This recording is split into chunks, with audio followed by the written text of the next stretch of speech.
I don't know. Is Amazing Talk yet? Hello, hello. You guys hear me? Hello. Yep. What's up, man? What's up? Shoot. I think so. Okay, good. Okay, everybody sounds good according to the chat. Cool. Mm-hmm. On mine, Nice. check your guys' end if you're streaming or recording or anything. Yep. Yeah. Discord audio is playing through. Yeah, I think we're good. Yep. Hold on, give me a Yours few is low on seconds. my end. All right, let me up All this volume. Alrighty. All right, we should be good now. Oh shit. Yeah. Imagine so.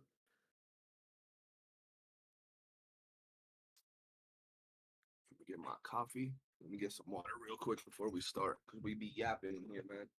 Yes, sir. Yeah, we should good idea. get it set up. Let me grab some It's water. difficult to what's it called? It's difficult to get the camera working on Discord and stream at the same time. Yeah, I just for me, I'm probably not gonna put my camera on Discord because I have I have my camera on my stream as well. But yeah. I mean, it's probably fine. It's probably fine. Yeah, that's cool. I just disabled it on my stream to be able to pop it up on Discord. Yeah, that's probably what I'm gonna have to do. I should probably set that up real quick while we're waiting. So yeah, just deactivate and turn on camera. Oh wait, I had it set to virtual camera since I was testing it before.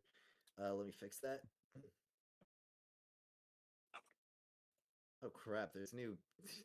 There's new. Ayo, chat. Can you hear them properly, or are they too weak? Do I gotta up their volume a bit? Pretty neat. Okay. Nice. Oh my god, all the best CCs in one place. You already know, bro. We got the goats. We gonna go. We gonna sir, do yes, this. Let's just grab What water. are the goats? Let's go. Oh, I gotta mute this. Yeah. There we go. Well, Morph's away. I think I should. It's a little quiet. Use the bathroom real quick. So Really? I'll Go ahead, be bro. right back. Okay. How about that? You want to see the Alright, cool. others? Yeah. 1 sec. Alright, my bad. I'm back. I'll just letting chat know that we're gonna be probably yapping, so I might not respond to all the comments. Yeah, I told my chat the same thing. Actually, let me Yeah. go to the bathroom too. So what are y'all farming right now? Let's see. Honestly, hurry up and start farming Hellfire. That's what I need to start doing. Nice. Let's go. Yeah, I'm still missing Yale and Oliver right now from weeklies, but I have everyone else. All right. Them the boys. You guys see them? 3 of them are here. Amazing is not showing cam.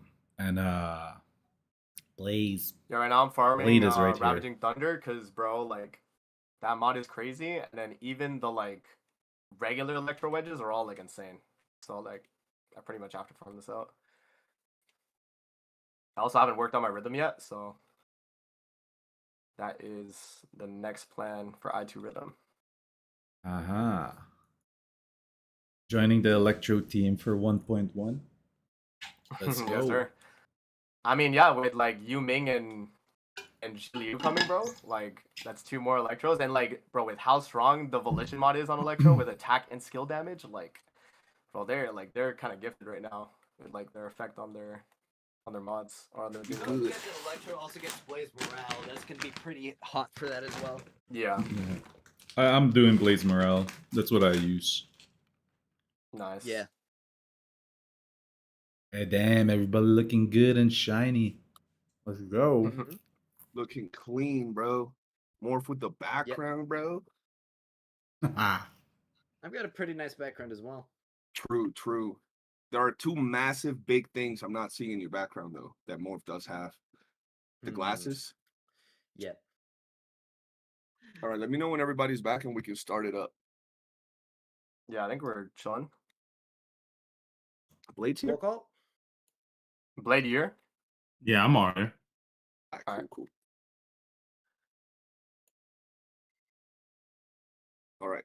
What's good, guys? CJ here, and today we put a little podcast together called the Nightcast with some of the best DNA creators out there, some of the people that are most involved with the game, grinding it out, putting out great guides. So do be sure to check all these guys out. We're going to start with all their introductions. So by all means, you guys introduce yourselves. All right, who's up? Well, Like- I'll go first if Okay. nobody else wants to. Yeah, go for it, man. Yep. Well, I'm Agent Virus. I've been playing Duet and Abyss since launch, and I've been covering it since a bit before. I will say I was definitely a little bit on the later end. I wasn't keeping like a super close eye on it until the launch announcement when they kind of just said that, yeah, we're going to be making it really good. We're going to be removing the gacha. We're going to make it so that you can just grind and play the game. And that definitely sold me on the title. Since then, No, launch chat. You came thought I in, wasn't I've been playing? grinding I'm super always hard playing, chat. and trying to put But, out the best guides. I got this thing and going on right just now. General gameplay content that I can. Furious is here too.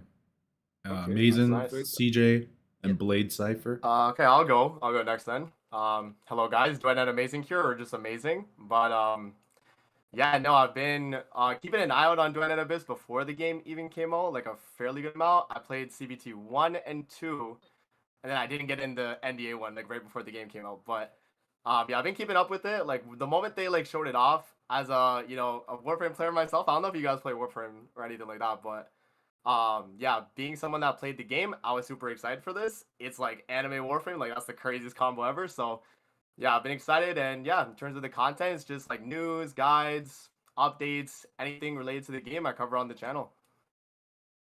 All right, perfect. Right, guess so okay, there more we go. you next. Oh, you go ahead. There we You go go. ahead. You go ahead. All right. So well, my name's Blade. This was a little bit different for me. It was something I kind of wanted to get into a little bit later on. My main reasoning to getting into it was the man amazing over here told me about the game a while ago, and I decided to take a little bit of a peek into it.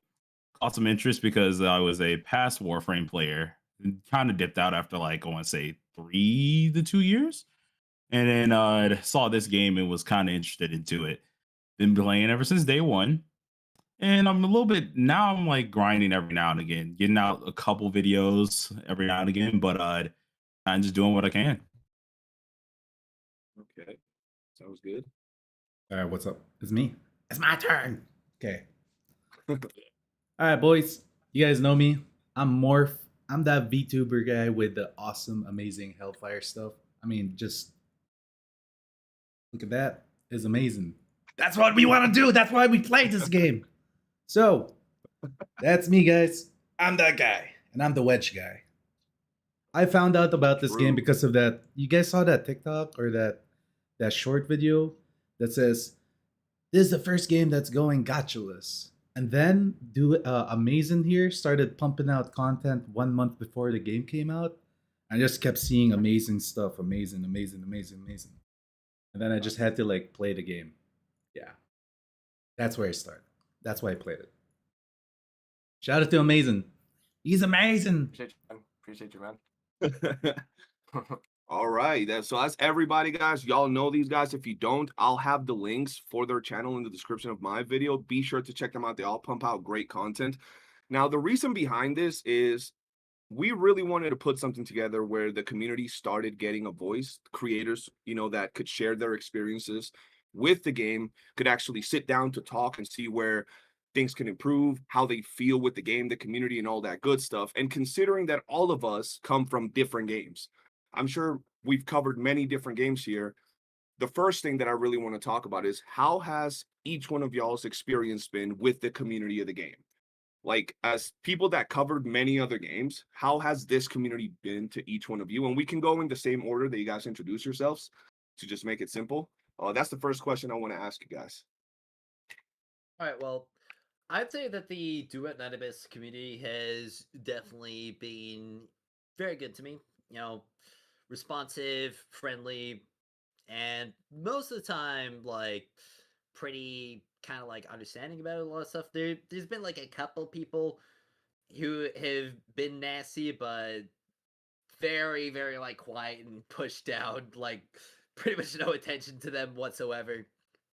So it's been really nice.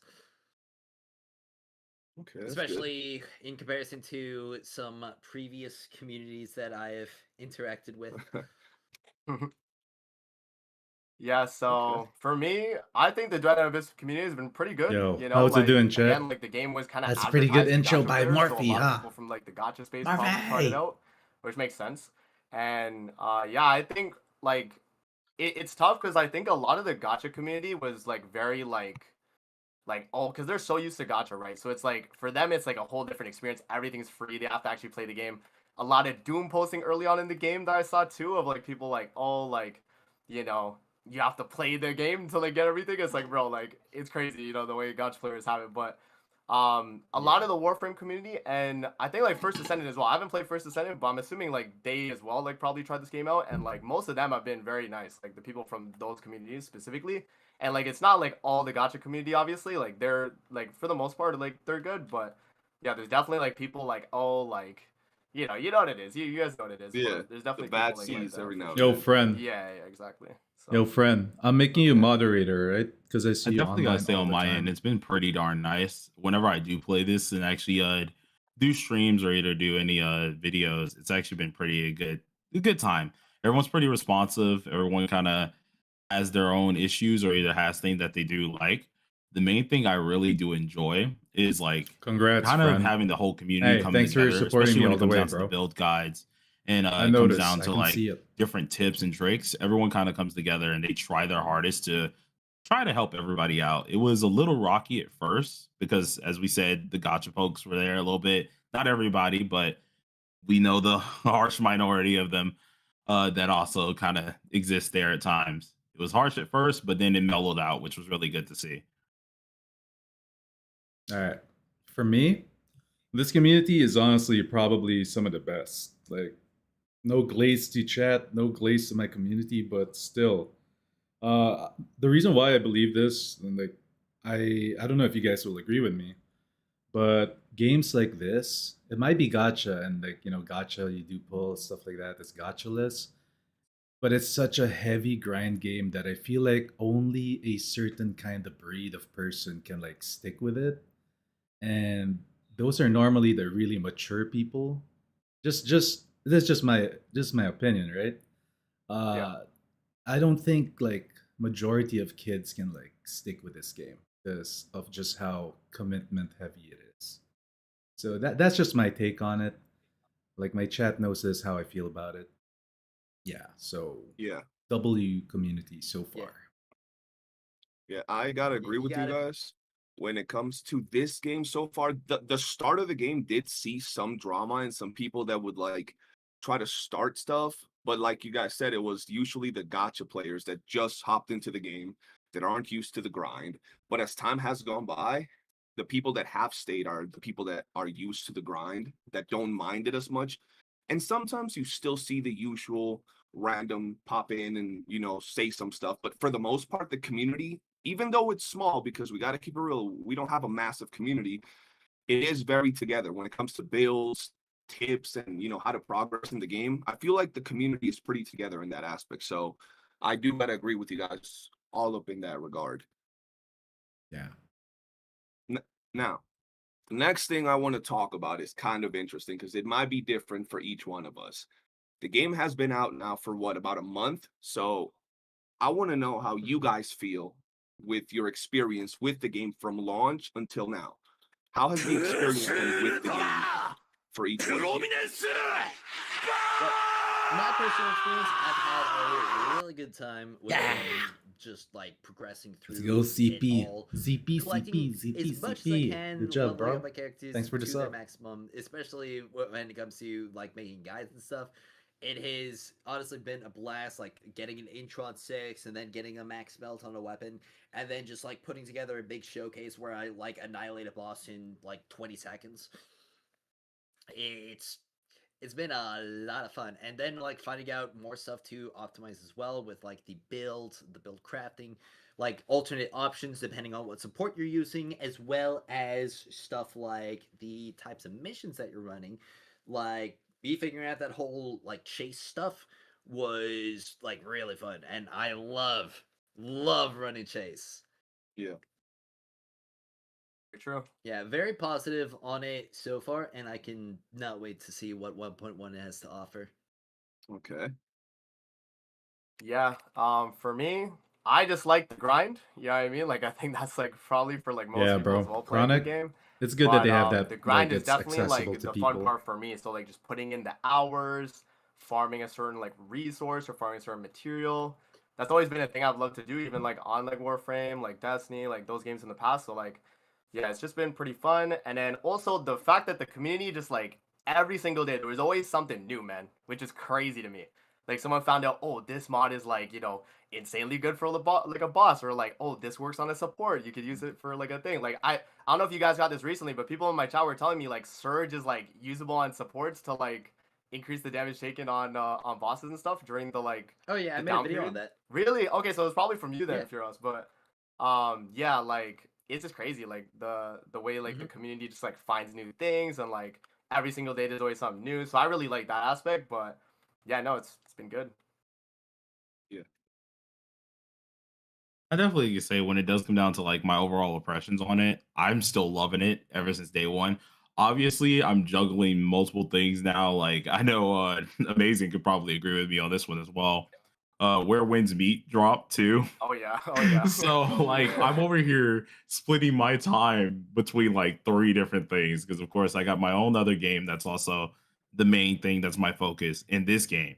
This game has been amazing and I've been enjoying every last time I get on here. I just have to kind of divvy up my time, which is actually perfect because as a person who enjoys grindy games like this, it's a great thing to come on because at least when I come on here, I know for a fact I have things I can do. I know there's like different builds I can start working on. There's stuff I can min max, and that's always a great thing when you can get onto a game and truly learn something new or either continue doing what you're doing. Yeah. I agree For with you me, on that. guys, like first 200 hours of the game, absolute amazing. Like no complaints at all. 200 hours. I lived in this game for the past month. I was in it. I was grinding 12-hour streams, 16-hour streams. It was wild. But as I further got along, because let's be honest, there is a grind burnout, especially with the demon wedge. Um, I hit that grind burnout about this week. But then after I took like, I mean, I had to be a normal person for a while. I did my normal person stuff, and then I just wanted to get back in the game. So that burnout hit me, and then it's gone. Like I want to play again. Like right now, I gotta go to like a beach thing. Like right after this, I'm gonna do like a 3-hour drive, and like the only worry in my head is like, how am I gonna go online? Yeah, I'm entirely immune to burnout, so that's not an issue for me. Okay, yeah. For me, it's been the same as you guys. I've enjoyed the freedom to build these characters because I come from, I mean, the game I was covering on my channel was Wuthering Waves, and there is zero build diversity. It's the same exact build on every single character, no matter what. And in this game, being able to experiment and test, and like how you guys were saying, when you first get a character and then you dupe it up, and some of the interactions with the character change, some new wedges are found, the community comes through with something. It's been a breath of fresh air. And while the Trying grind new in weapons certain and stuff. aspects Yeah. can be tedious, after playing a game for so many years, like Wuwa and all these other gacha games, where I could only play for 5 minutes, right, and then hop off because there's nothing else to do apart from picking mint. It feels good to have a game where I can actually get on and, if I want, grind for 8 hours and progress my account. That has been That's true. amazing for me. Very true. So, in Like- terms of the progression and how I felt with it, I think it's been pretty good. I mean, I think it's perfect. Honestly, the some people are complaining that there's like nothing to do for 2 months, but like normal people need those 2 months to get everything for 1.1. We're Yeah, just true. we're just the heavy grinder boys, you know. Yeah, we have the Yeah. problem, you know. It's our problem. It's nobody bro. else's problem. Like, Yep. I can And you said thoroughly that agree on perfectly, that bro. because I mean, when it comes to, sorry, you can go first. no problem. All right. I was just saying I can kind of agree on that because in reality, Amazing could tell it too. Like, I think I already had like 2 gold demon wedges maxed out within the first 2 weeks or first week, Crazy, bro. just Like, immediately making characters maxed out on gold wedges. And it's truly just like something most people won't have a lot of time to do that. So that 2 month period is actually needed.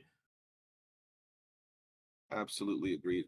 Some Yeah. people see it as bad, right? That we don't have something where we need gold wedges right now. But I feel that it's actually good because it gives people time to build up their accounts, right? Without Yeah. being forced to do it right now. Yeah, you just Yeah. take like 10 pieces a day or like 5 pieces a day. Yeah, I 100% agree on the fact that we shouldn't really have content in the game right now that requires heavy investment, because then you're going to run into the opposite situation where people are complaining that they have to put like 200 hours into the game within a month in order to do, quote, like everything. Yep. That FOMO is gonna start kicking in. Mm-hmm. Hmm. Which I really this do hope that we get some more difficult content in 1.1, though.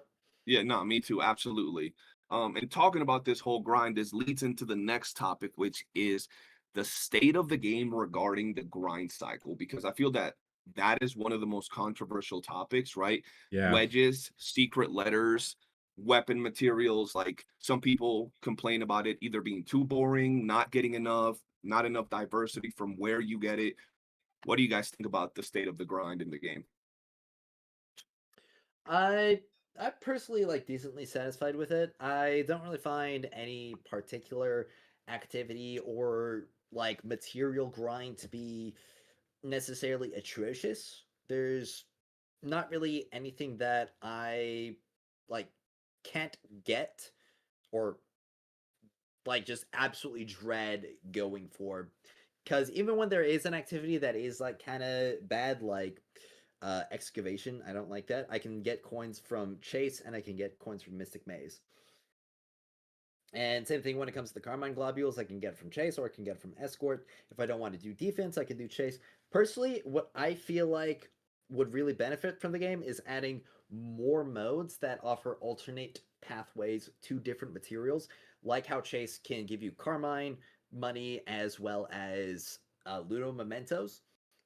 Yo, chat, Because right now, CB or there's definitely Hellfire? like this perception I in wanna the I game wanna do that like you both have CB to and go into Hellfire. like defense if you need Ludo Mementos. We gotta represent my girls, my Outside of that, the only thing that I mommies. feel like might get a tiny bit excessive is the max out gold demon wedges, but also at the same time, we don't currently have anything in the game right now that would require you or like heavily incentivize you to have plus 10 demon wedges over like a max Intron character or a max smelt weapon or just a better team and build in general. Okay. yeah, that's fair. For me, I'll mention this too as well for you guys, but like coming from Warframe, and I'll talk about like the hard content stuff first before we go over like the state of the game. But yeah, like hard content, by the way, like I think we're not gonna get like anything that's like actually like hard, guys, to be honest, because the way like Warframe treats it is like their hardest thing in the game is to lock your loadouts to certain characters and certain weapons. That's how they make it hard, because everything in that game is easily melted through whatever you use if you have a good enough build, right? Which once we get to that point where we're getting, gold demon wedges on like all our builds, all our weapons have gold demon wedges, all that stuff, then everything is going to feel trivial to us. But for people getting to that point, it's still going to feel hard, right? So I don't know how they adjust like, end game content for this type of game. But I thought I'd mention that. And then yeah, in terms of like state of the game though, I personally think it's like people just like kind of complaining about like having to grind when again it's on their time. They don't have to grind unless they want to. You know what I mean? So when people are saying like, oh, like, amazing, or like, CJ or Blade, Furos, like Morph, if any of you guys have like 300 hours in the game, like it's gonna take me forever to get all these gold wedges. Who are you racing with, bro? Like, what's the competition? You take it at your own pace.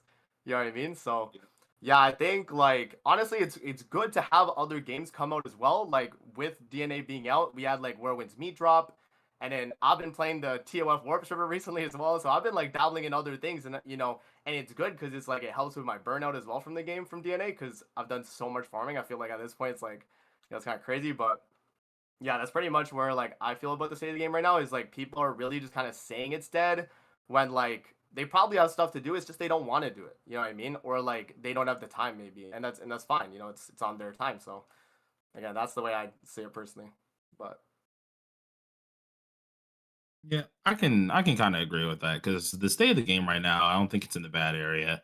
I think it's actually in the perfect area where it needs to be because, of course, Warframe went through the same thing where after you do your stuff, you don't really have much that you can do at that point unless you truly want to min max, right?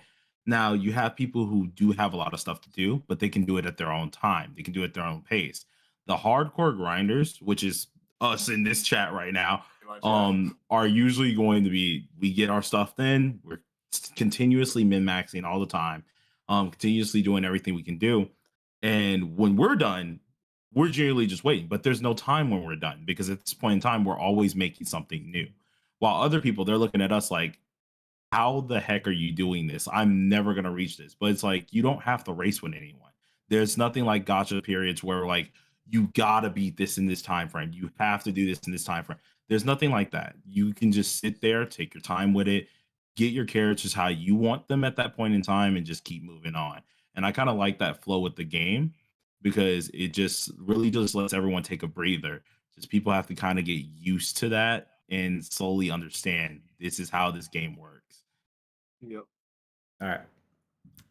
For me, guys, the grind is it's tough. It's not an easy grind for sure. But if you compare it with other games, it's actually a lot easier. I mean, the Warframe vets will know, some TFD that vets will know. Do It Night Abyss is fairly easy and simple. Now, I do have complaints though, because secret letters are the most key item to unlock everything, right? Because you need it for wedge, you need it for smelt, you need it for characters. And there are some activities that I feel like should have secret letters. Uh, like you know how like I know it's not the main reward, but maybe they can beef it up a little bit just so that it helps like more people out. I'm specifically the only activity that I really because I'm a non-meta player, so I do not play Lin, I do not play Nif. I don't use any of the consonance weapons. And the maze just feels bad for me to play because I don't want to miss out on the consonance weapons. Yeah, but I want like a little bit more reward from it, like secret letter reward in the maze maybe. And when you're doing demon wedge all day, because I do a lot of demon wedge. Like I don't know, maybe I have like 12 plus tens or something. Um, the amount of secret letters in there, I do appreciate that it drops there, but I feel like it just needs that little bit more like give in it. Not the same level as exploration. No way.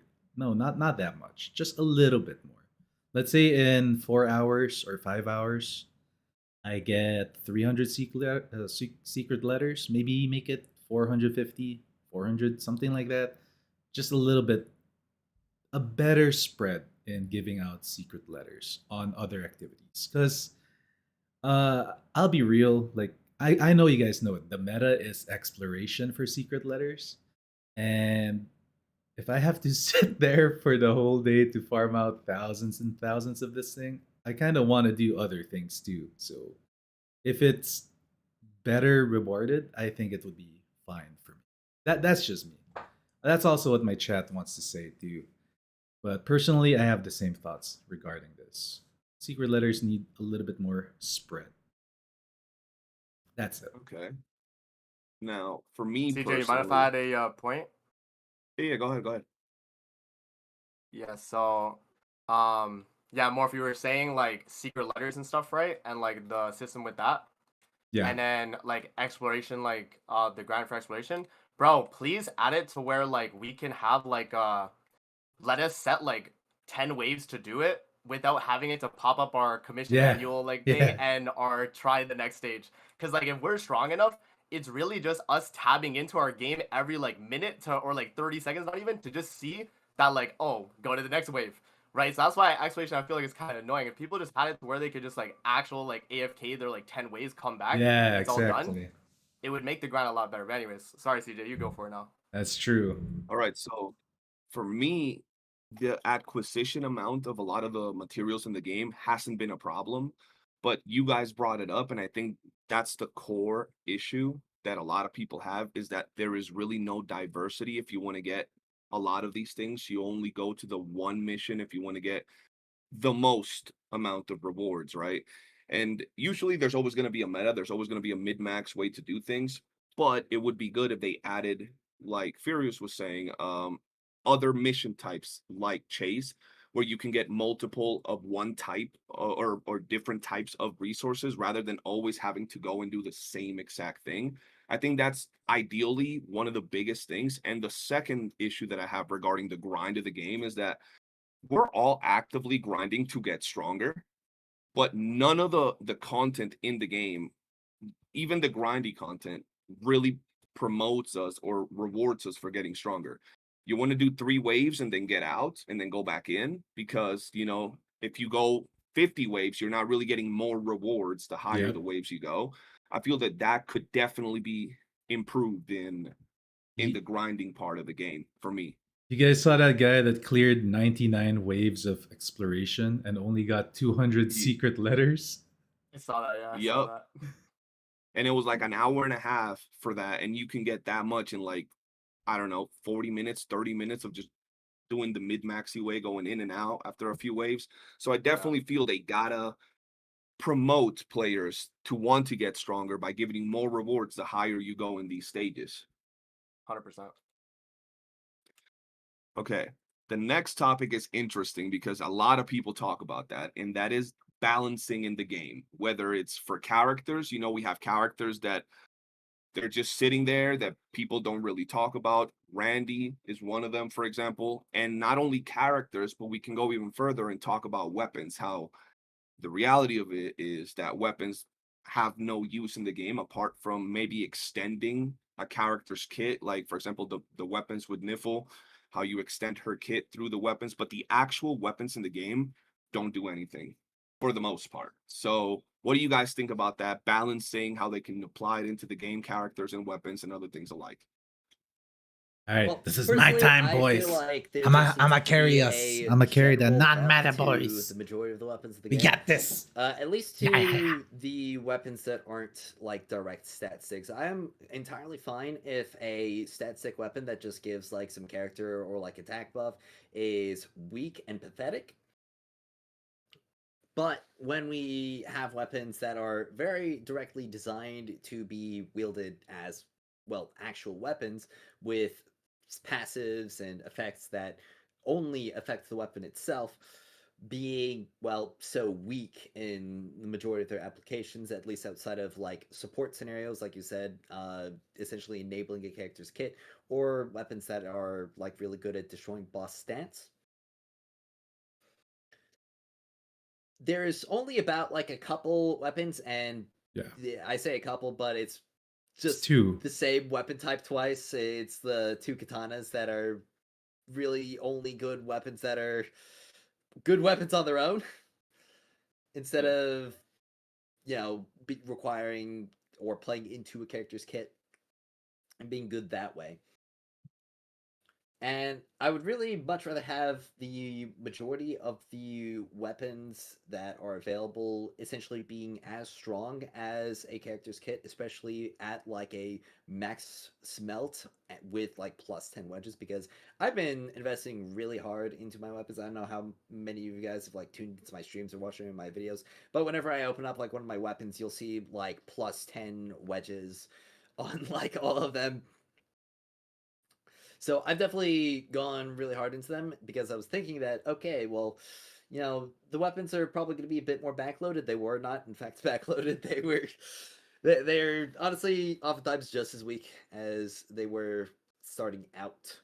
So I feel like something to help improve that would definitely be giving weapons like some base stat increases when you smelt them. So like obviously increasing their base attack as well as maybe some other like weapon specific stats, like maybe one weapon gets more crit rate as you gain more smells on it or more crit damage. Obviously, it can vary. But I feel like that would definitely help out a lot more alongside just a general damage lift across the board.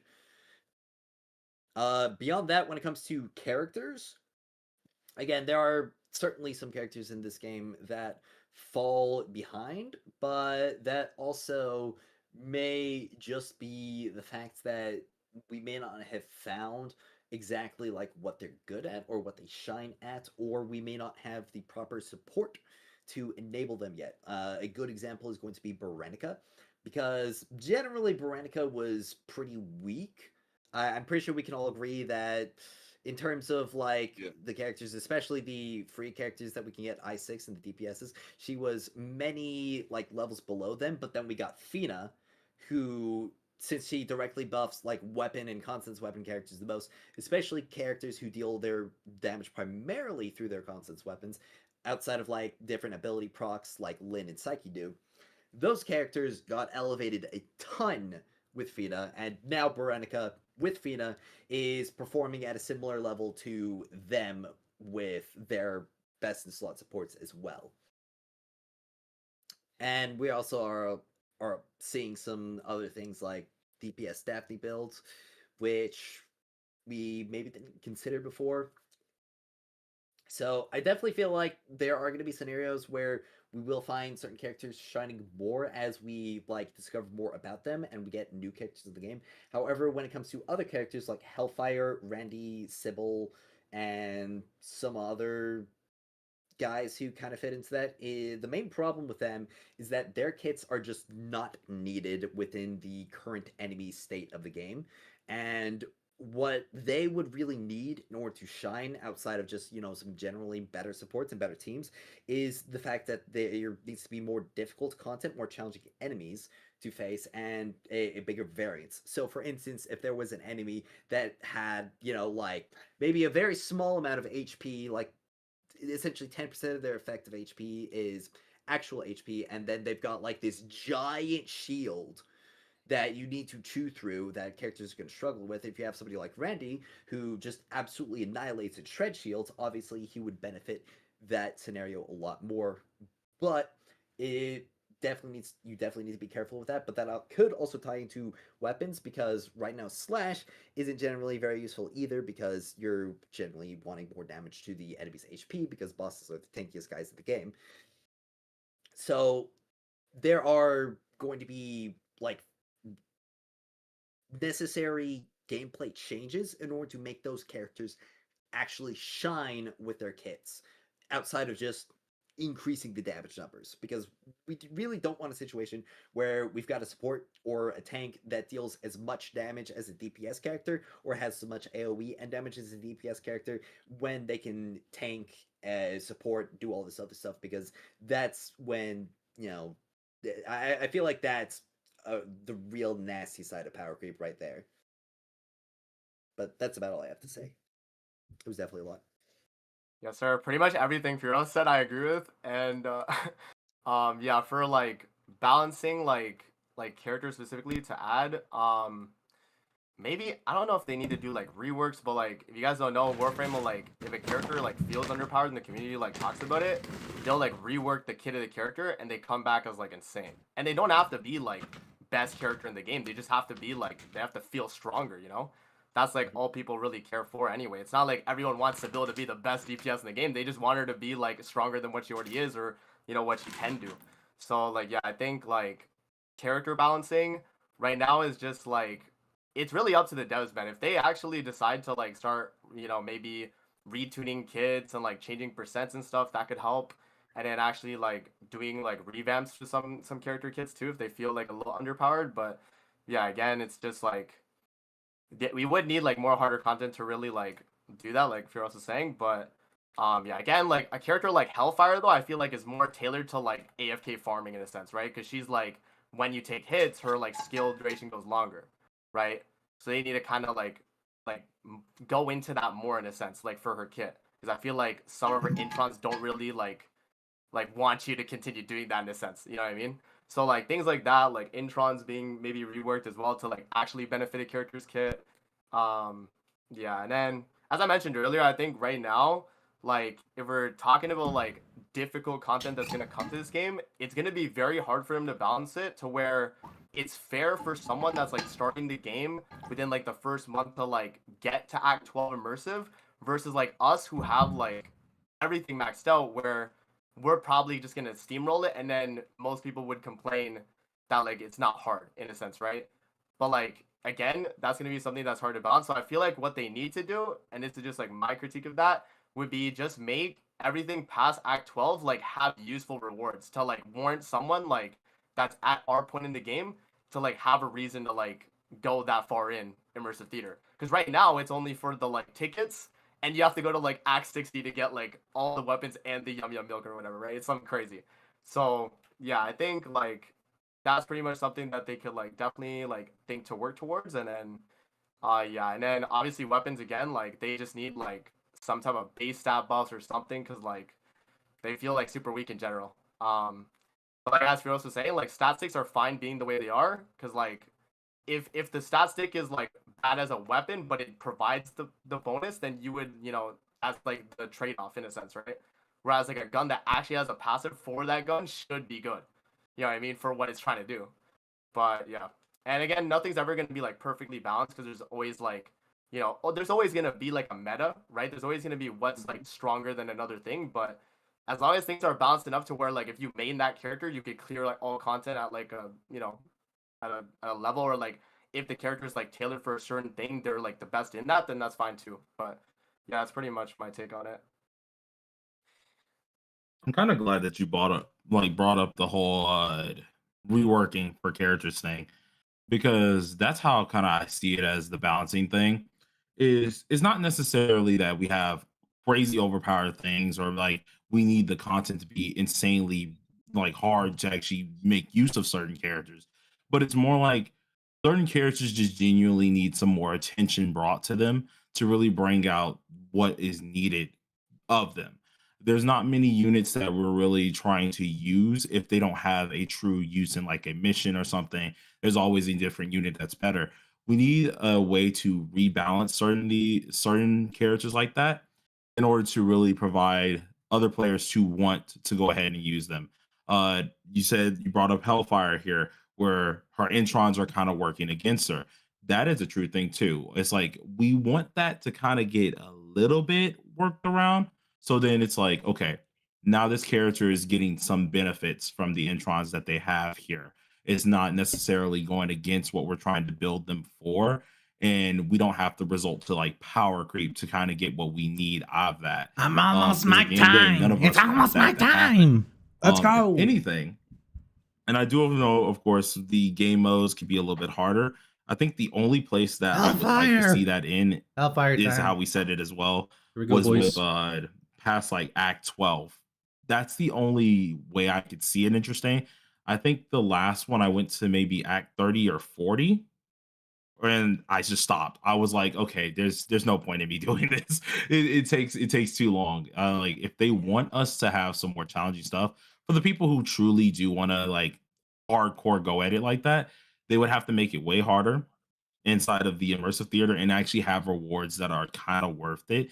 Just because there are people who truly want to do that type of stuff, but it's just still gonna have to come down to like reworking characters, and it's still gonna have to try to make certain weapons worth it. Like there's the saw weapon. I gotta remember what it's called. There's a saw weapon that I like to use. We shoot ratchet. It's thank you. Yeah, that weapon is actually really nice, but at the same time, you have to be very, very specific on what you're doing with that weapon to actually make it work properly. Instead of going ahead and using a different weapon that could probably just be used as a stat stick and then just do way better, right? Um, they would have to rebalance the weapons a little bit, or at least make them more useful, especially if they have a in tune passive that is meant to do what it needs to do. That's usually just how I view it though. All right. Finally, it's my time. I've been waiting for this one. All right. You guys know I champion these guys, right? I champion the freaking Hellfire. I champion Sibi. I have Randy now. I have an i6 Randy. It's honestly he's not bad. He's better, way better than Hellfire. Um, but they do need the help. They do like I use them. I know that they need it, and the one that needs it the most is Hellfire, bro. Like she's my girl. She's my main, but she is the weakest of the weak, and I think in a game like this, guys, like I get it that she is supposed to be tanky, and yeah, there should be content that she will have way more use for, right? Like imagine like a stage or a mode where there's just thousands of mobs and you need somebody to like kick them into the sky all the time every 5 seconds. That would actually be amazing for her.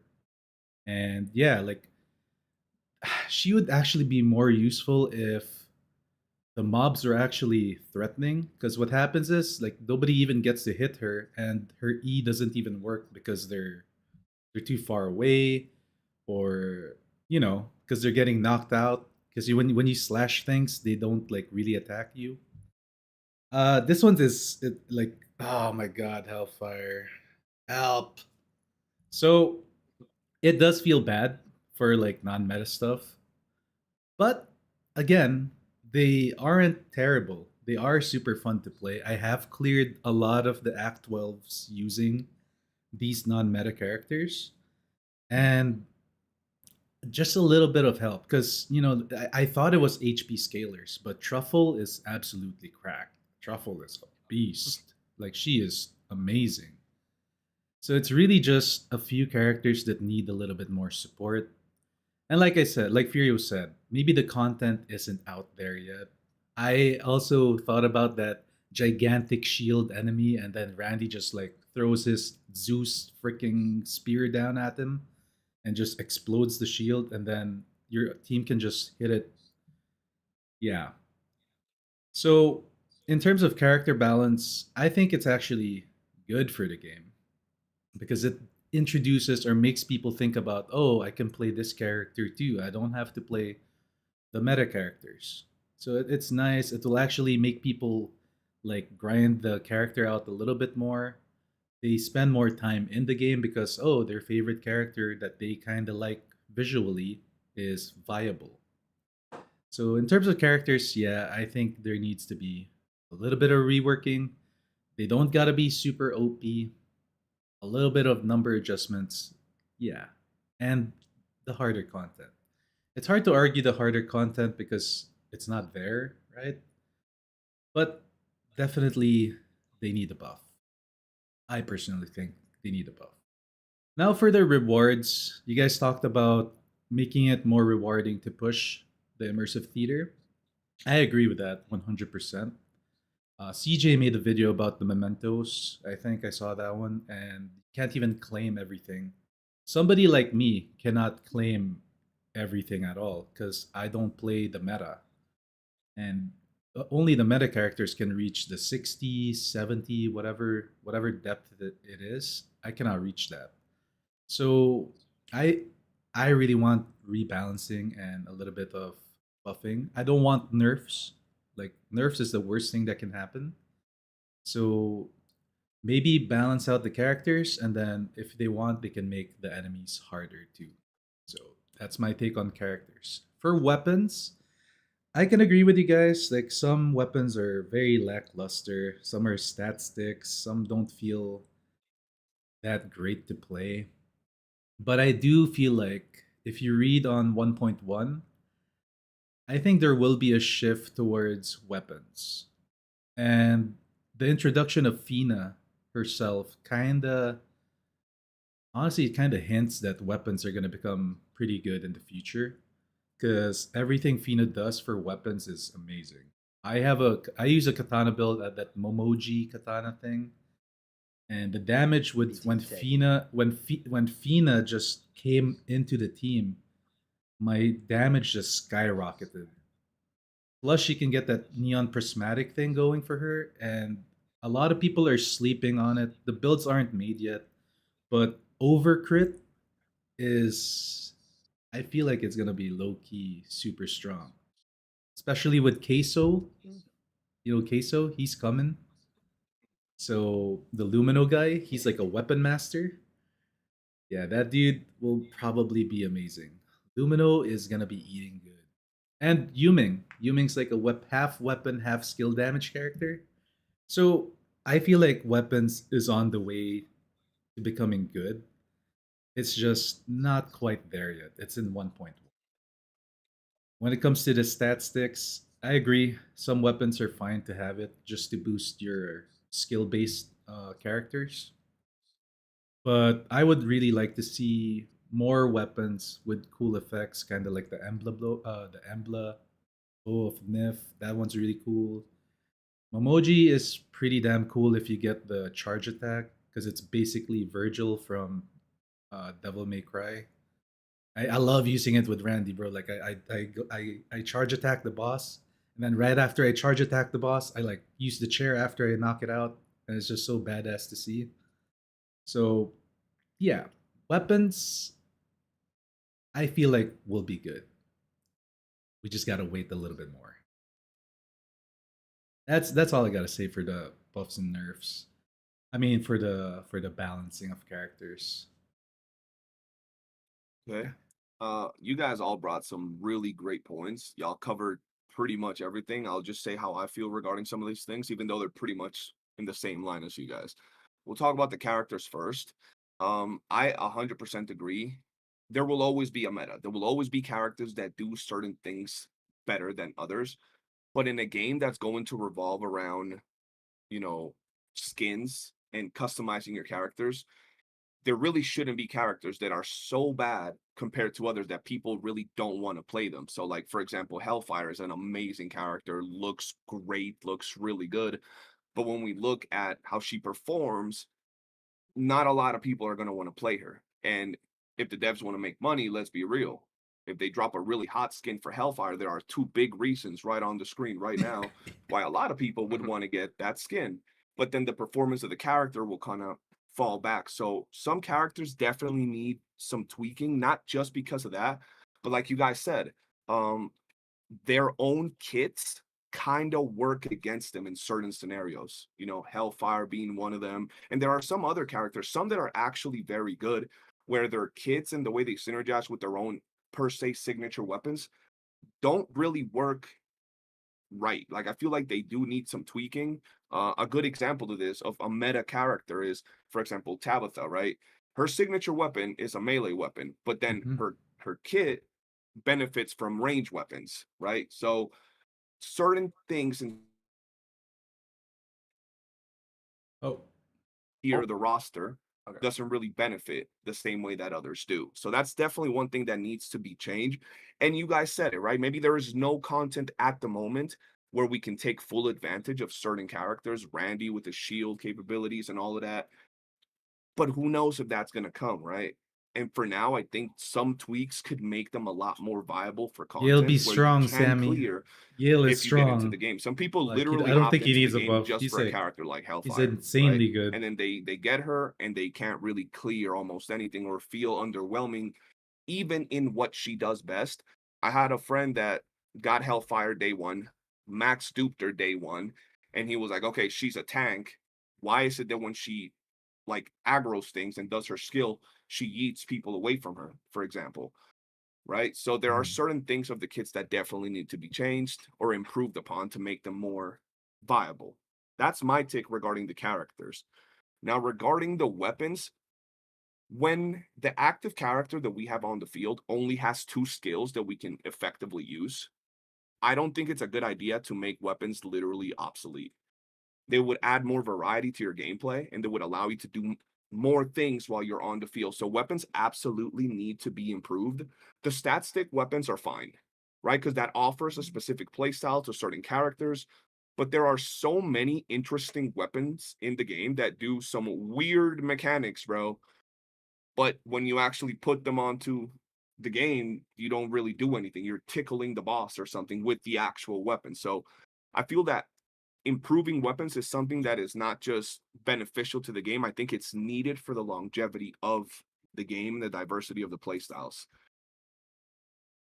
Can That's I my take regarding can I balancing. can I add something to like balancing like we talked about weapons and Yeah. characters. I feel like Bro Boxy being the only useful Genimon for real is kind of makes me feel bad about the other Pokemons. I mean, oh, so my Genimons. So I feel like the bonus drop or whatever should just be like a trait that we can put on everyone that we can like play around with all the others. That's just a little thing that I was thinking about since we're talking about balance. Okay. I do think that oftentimes when we talk about Genie, and I've made videos, I'm sure all of you have too, where we talk about a specific build. And in the builds, we usually, at least I do, I bring up some Genie mons that are good for that character, right? Yeah. Because you're not going to be running Boxy in, for example, theater. And there's always the person that comments, why do any of these Genie mons matter? Just run Boxy, right? So I get where you're coming from. I also feel that maybe if they added content where we would get rewards that wasn't tied to the drop rate, like static rewards, Boxy wouldn't be needed in those particular scenarios. Like for example, maze, right? Or theater. So more stages like that. Because right now the meta is Boxy. You're running Boxy on everything, no matter what. Even on the farming units. For example, the battle pass has the hydro pet that buffs summons, right? The summons are things like Rebecca's jellyfish. You ain't never gonna use that Genie Mon because when you're using Rebecca, you're farming, so you're gonna want to use Boxy, bro. So that's a very valid take. Yeah. We can move on. All right. So the next thing is something that each one of us can actually have different ideas. And I think it's vital for the current state of the game because the game is great, but we ain't gonna kid out ourselves. They need a ridiculous amount of quality of life improvements.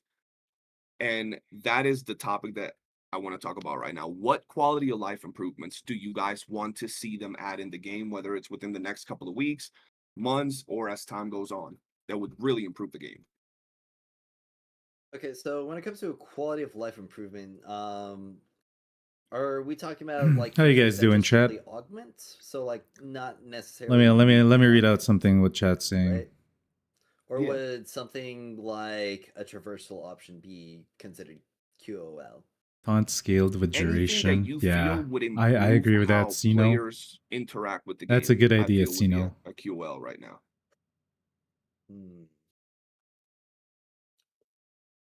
A checklist for sure. You know, like essentially a quick and easy to access menu of like objectives that you can set. Like, okay, I need this for my character right here. I need this for my weapon. I need this amount of materials from that. And if I click on the material, then I can go to the activities. Being able that to I buy can, letters in the then get it convert from. So, for instance, permission if would I be put in a huge. like Quality of life. What does that mean? weapon crafting on my checklist, and I want to be crafted twice. Like you can just buy Then the it'll letters say with like, what? okay, you need this amount of stuff. You need the blueprint, and you could get the blueprint from the shop or from Nocturnal Echoes. The Track like sharpening shift. potions. Yeah, chat. You I'm need, talking. I'll like, be talking about the track other shift. things, and you get the Luna Yo, mementos chat. for Help me these out activities, remembering and what it's I in like here, make here. videos on. I feel like that would definitely Tread. help out a lot of Tread. people keeping track of Right. stuff, especially if you're I think doing a tread lot of is things kind of at the yeah. same I feel like time. tread kind of. And Track especially shift because is the it can be biggest very, one. very easy. And then we'll talk to about kinda the get, forge. like, lost in the game, and not necessarily in the sense that you are like don't know what to do, but like it's wandering around in the I don't know the That would be supermarket. cool if Genimons had You know, you attacks, take like one turn active into this aisle, companions. and then True. all of a sudden you're perusing around a whole bunch of things that Settings you for didn't actually go to the store for. waves. Yeah. And that's kind of I how agree it is with with the game. settings Like, for I'm waves. going for like a demon wedge, and like, okay, oh crap, there's like this battle going on right now for the characters, and then I get completely sidetracked. Okay. So I feel like that would definitely help out a lot. All right. 100%. Yeah, I think I mentioned earlier, but like allowing you to set maybe like a certain amount of waves you want to go in a stage before it asks you like commission manuals and do you want to continue. I think that could be good for things like exploration, defense, right? For like endless modes, they should just kind of have it like that. At peace, bro. that thing is a problem. Like, I've been farming. I'm at like 400 genie bonds. I haven't seen it once yet. And bro, Same. and a good solution that people have said is just put it as the last like reward in the fishing shop to actually incentivize you to do fishing like the way it was intended to get at peace to make your grind easier after that. That's a good addition. What's like other quality of life? Let you have multiple different like mission types for each drop. I think we talked about that earlier a little bit, but like, yeah, like okay, let's say like you know how escort is like Carmine Globule, like have like an exploration version of Carmine Globule stage, right? Or like capture for like coins or something. That'd be crazy, right? Things like that, where it's like different mission types, but like you get a certain No, you reward have if you 5 can, at peace, bro. maybe they'll make it work like No. over commissions where like cycles give out. me So one. like maybe you see like capture I for need coins, it. you're like, damn, that's pretty good. Or like dismantle for like coins, right? That would be insane because you're clearing like 30 seconds a run, right? So like things like that, I think could be pretty good quality of Trading life. And then system. yeah, I mean, other than that, just like optimize co-op, man. Like when I play with people, like, and I don't obviously since we're on like NA, it's just like most people like they're probably living near me, but like if people are like on like West Coast, let's say, because I'm East Coast, and we're playing like chase, bro, my game lags when I'm doing the charge attack with the full arm. It lags like crazy, and I'm going at like the same speed as like base charge attack with the full arm when I have celerity like maxed out. So like, I think that needs to be kind of adjusted too. And then yeah, I mean again, these are like all things they pretty much said like they're working towards for 1.1, but just off the top of my head, like that, those would be like a few that I think could be pretty good. I think the main thing I wanted, you mentioned briefly too, which was the mode swapping the items. Because yeah, it's nice to just go ahead and just do This guy's one mic mode is where really we get nice. just Blade's mic is Luna really Mementos, nice. right? But that's like your only thing. But we need more modes that are kind of like chase as a quality of life, because having at least a mode give two of the main things that we need, such as materials for sharpening potions, materials that we genuinely do need to get up our characters, and actually have them kind of grouped in that one thing that you can complete would be very nice. Because I'm gonna be honest, there's certain things I do want to grind, and then I look at the other one, I'm like, I don't want to grind this game mode due to this one item is the only thing that's useful in this game mode, where I could just go ahead and do chase. I get Luna Mementos, I get the things for like upgrading my wedges, I get all of that in one area, but it's just a little amount of them. I'd rather take the little amount and at least guarantee myself getting three things out done, coins and all of them all at once. I'm gonna tell them everything. Here we go. Would you mind if I add one more thing to what I said earlier? Sure. Yeah, go ahead. Yeah, so I feel like something that could definitely be classified as QOL and would definitely benefit the game is if they make the rewards for participating in expeditions and the random encounters actually worthwhile. Because like all the time when I'm walking around through the overworld for like my genie mons and stuff, I'm going into so many different random encounters and I just completely ignore them because none of them are worth the time investment at all. You get like less than 1,000 or like less than 10,000 coins for that, or you know, maybe like I don't know, some random world drops 7 like blue genie mon XPs. Considering that they are limited in their stuff and you have to go out of your way to complete them, either through like sending characters out to complete them in the expedition menu or going into the overworld to participate there yourself, they provide just like way too little rewards for the like just brain power alone of even thinking about touching them. And if they provided, you know, like more coins and maybe some other materials like Carmine Globules, Luna Mementos, or just anything else that you can get in commissions, I feel like that would benefit the game a lot more, especially for people who, you know, maybe don't have as much time to grind. They can still like log in and then be like, oh crap, there are some expeditions that I can send my characters out on, and I can still get some materials as a part of my daily login, even though I'm not, you know, spending like 3 hours today to grind out my character. Okay. Okay. I get that. That's true. So, nobody's talked about this, and a huge quality of life. I made a video on this. This needs to get fixed ASAP. Track shift modules. Track shift modules kind of Yeah. locks you into one build. It makes you feel bad that you have to spend such a rare currency to just change your build, and then you can't swap back to your previous build. Because I could make okay, there is a way stronger build for Hellfire, guys. It is the Katana build because she gets 80% final bonus damage on her own, and that's actually a really strong build for her. But I can't even play it because I don't want to spend the track shift modules because I'll lose my HP scalar AoE farming build. So it feels bad. The track shift modules need a change. I mentioned before that it should be. I feel like it's better to copy TFD, the TFD track shift or whatever slotting thing they had in that game was better. Is a better system. If not that, we could go with the Warframe. Except the one for Warframe is a little bit harder to get. It's like a rare thing and it's hard to get. So I think TFD version would be the best for track shift modules. The next thing that I would like to, yeah, you guys are amazing. Did this earlier. He mentioned give us like a way to set the waves. Like, let's say we're doing a Luno defense mission, right? I'm strong enough. I could just say, I want to do this mission up to wave 9, and then just continuously like I don't have to select the boosters. I'll spend. I have 9 boosters, or I'll like spend whatever number of boosters that I have, set it up, bam, it's done, and then you just continuously do it. That way you don't have to like keep clicking the menus, right? That saves you what 2 minutes of your life, or you'd actually just go away and like do something. So that one I think should be added. Another thing that I would like quality of life change. It's not really talked about as much, but the forge, forging, uh, you get the materials that you're forging only after everything gets forged.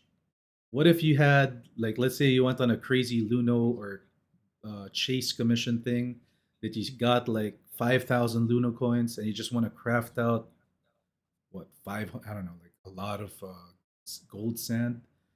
Like you set the slider to 100 gold sand, but then now you have to wait for that thing to complete forging, and you can't craft your weapons. I feel like the moment Well, like one piece gets forged, it should just go to your bag or something. Interjecting real quick. Yeah. If you cancel the forging in midway through that, every single like thing that is taken the time to actually hit forge. So like if you're crafting 10 and like 40 minutes have passed, if you cancel the forging right there, you'll get the 4 sands and you'll get the other materials, and then you can just set like the 6 again. But that would generally be like a better QOL function than one we currently have. I just wanted Yeah. to specify that you don't actually have to wait the entire time. Oh, I didn't know that. Oh, thanks for that one. But still, it's Yeah. that's knowledge that most people won't know. I didn't know it. I have like 600 hours in the game. Know or that either, something. bro. I'm not gonna lie. So that's a W. Like, like Oh, thanks for that, amazing. Now I'm gonna cancel like if I need it, I'm just canceling it. So like stuff like that, like a little bit like what else did I want to talk about? It was mostly the forge, it was the waves, it was the track shift. Treads, I made a video on the treads. The treads are for the people that don't know or don't realize how important they are, they could probably be burning through it really quickly. I know it's a event reward, that's how they're gonna get people to like play their events and stuff like that. But I think maybe a little bit more, just give us a little bit more of that thing. And my one last quality of life thing as a Demon Wedge farmer. I don't know if anybody of you guys will agree with me, but because Covenanters is so kind of like important, it like you're crafting like 4 of these. Um, I think the cost for the blueprints is a little high. Like 1,000 for a Covenanter's blueprint. I get that the other ones like Ravaging Thunder should be high because those are really powerful. But like Covenanters, I feel like should be a little bit less than 1,000 secret letters to get the total number of blueprints that you need to plus 10 it. Everything else is fine. Like Griffins, yeah, sure, keep it high. Um, Ravaging Thunder, though, that the specific element ones keep it high. But Covenanters, I think it needs to go down a bit. And I Or had better yet, just make them grindable. yeah, yeah, honestly. So yeah, that's I think that's most of it. I'm missing one I thought about earlier. I'm trying to remember it. Just give me like a few seconds. Brain power needs to activate. Uh oh, okay, yeah. Again, same thing with the waves and the blue. You know when when you finally get your 50 demon wedges, the purple ones, and then you farm out the 1,000 secret letters, and then you have to do the blueprints, like the covert commissions. I really think the covert commissions should just have a 10-piece slider. I want to spend 10 of these things. Let me just do the one commission thing, and then bang. Like you know how you're like pulling for gacha, like just like a 10-piece thing, because most of the pity is 10, right? And then you just get the rewards one at a time. I would prefer that way. It saves me so much time. But if other people don't agree with that, then that's okay with me too. So you want relic refining, is what I'm hearing.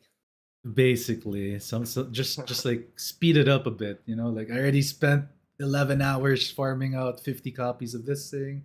I spent like 5 hours farming the secret letters. Then Listen, as another person who's been farming the mess out of demon wedges like you, I can agree with you on that because maxing out multiple of those things for golds, yes, we can take our time on it, but oh my god, does it hurt? yeah, it does hurt. Dude, wait, there's one. Dude, have you gotten the one where you got the back to back, you need 15 clues to get one wedge? It hit me twice. Yep. I was like 15. I was like, "Oh, what the hell?" And then it happened back to back. Dude, I one time I just closed my stream and I left. I was like, "No, no more." All right, yeah, that's it. That's basically it. All right. Now, for me, I feel that with the game being so good, but at the same time needing so many quality of lives, I feel that this is a topic we could literally make a whole podcast about, just this topic, with how many things we can actually sit down to talk about the game that could improve, because the game has so much potential, right? You guys have already said some of the really good ideas for the game, and how they can improve certain aspects. So I'm only going to touch up on some that I don't think were brought up. The first one is, we talked about it earlier. We need an incentive to actually push further into these waves, bro. Like, there has to be a reason why you want to get stronger, and not even theater, which is technically the end game content, gives you a reason to actually want to push further into the game, right? Like, there is no cosmetic rewards, which is another one of the things we're going to talk about. Ah. There's no valuable loot for going, to, I don't know, act 50, act 100, act whatever. So when you're getting stronger to what? I'm sure in the future there will be harder content, maybe, who knows? That's the hope and the dream. But for now, even with simple farmable content, the fact that you're incentivized to drop out after, 3 waves, 4 waves is really bad. I feel that that's one of the quality of life things that would motivate people to want to get stronger, because one of the biggest things you'll hear is, what's the point of even farming gold wedges if I can clear everything with purples, right? So that's one of the things that definitely need to be improved upon. Um, the second thing that I want to talk about is, the business model is cosmetics. There is no cosmetics, right? The reason that gacha games work is because you start a gacha game, they'll usually give you like a free 5-star. Basically, the devs get their player base hooked on crack, which is the gacha, right?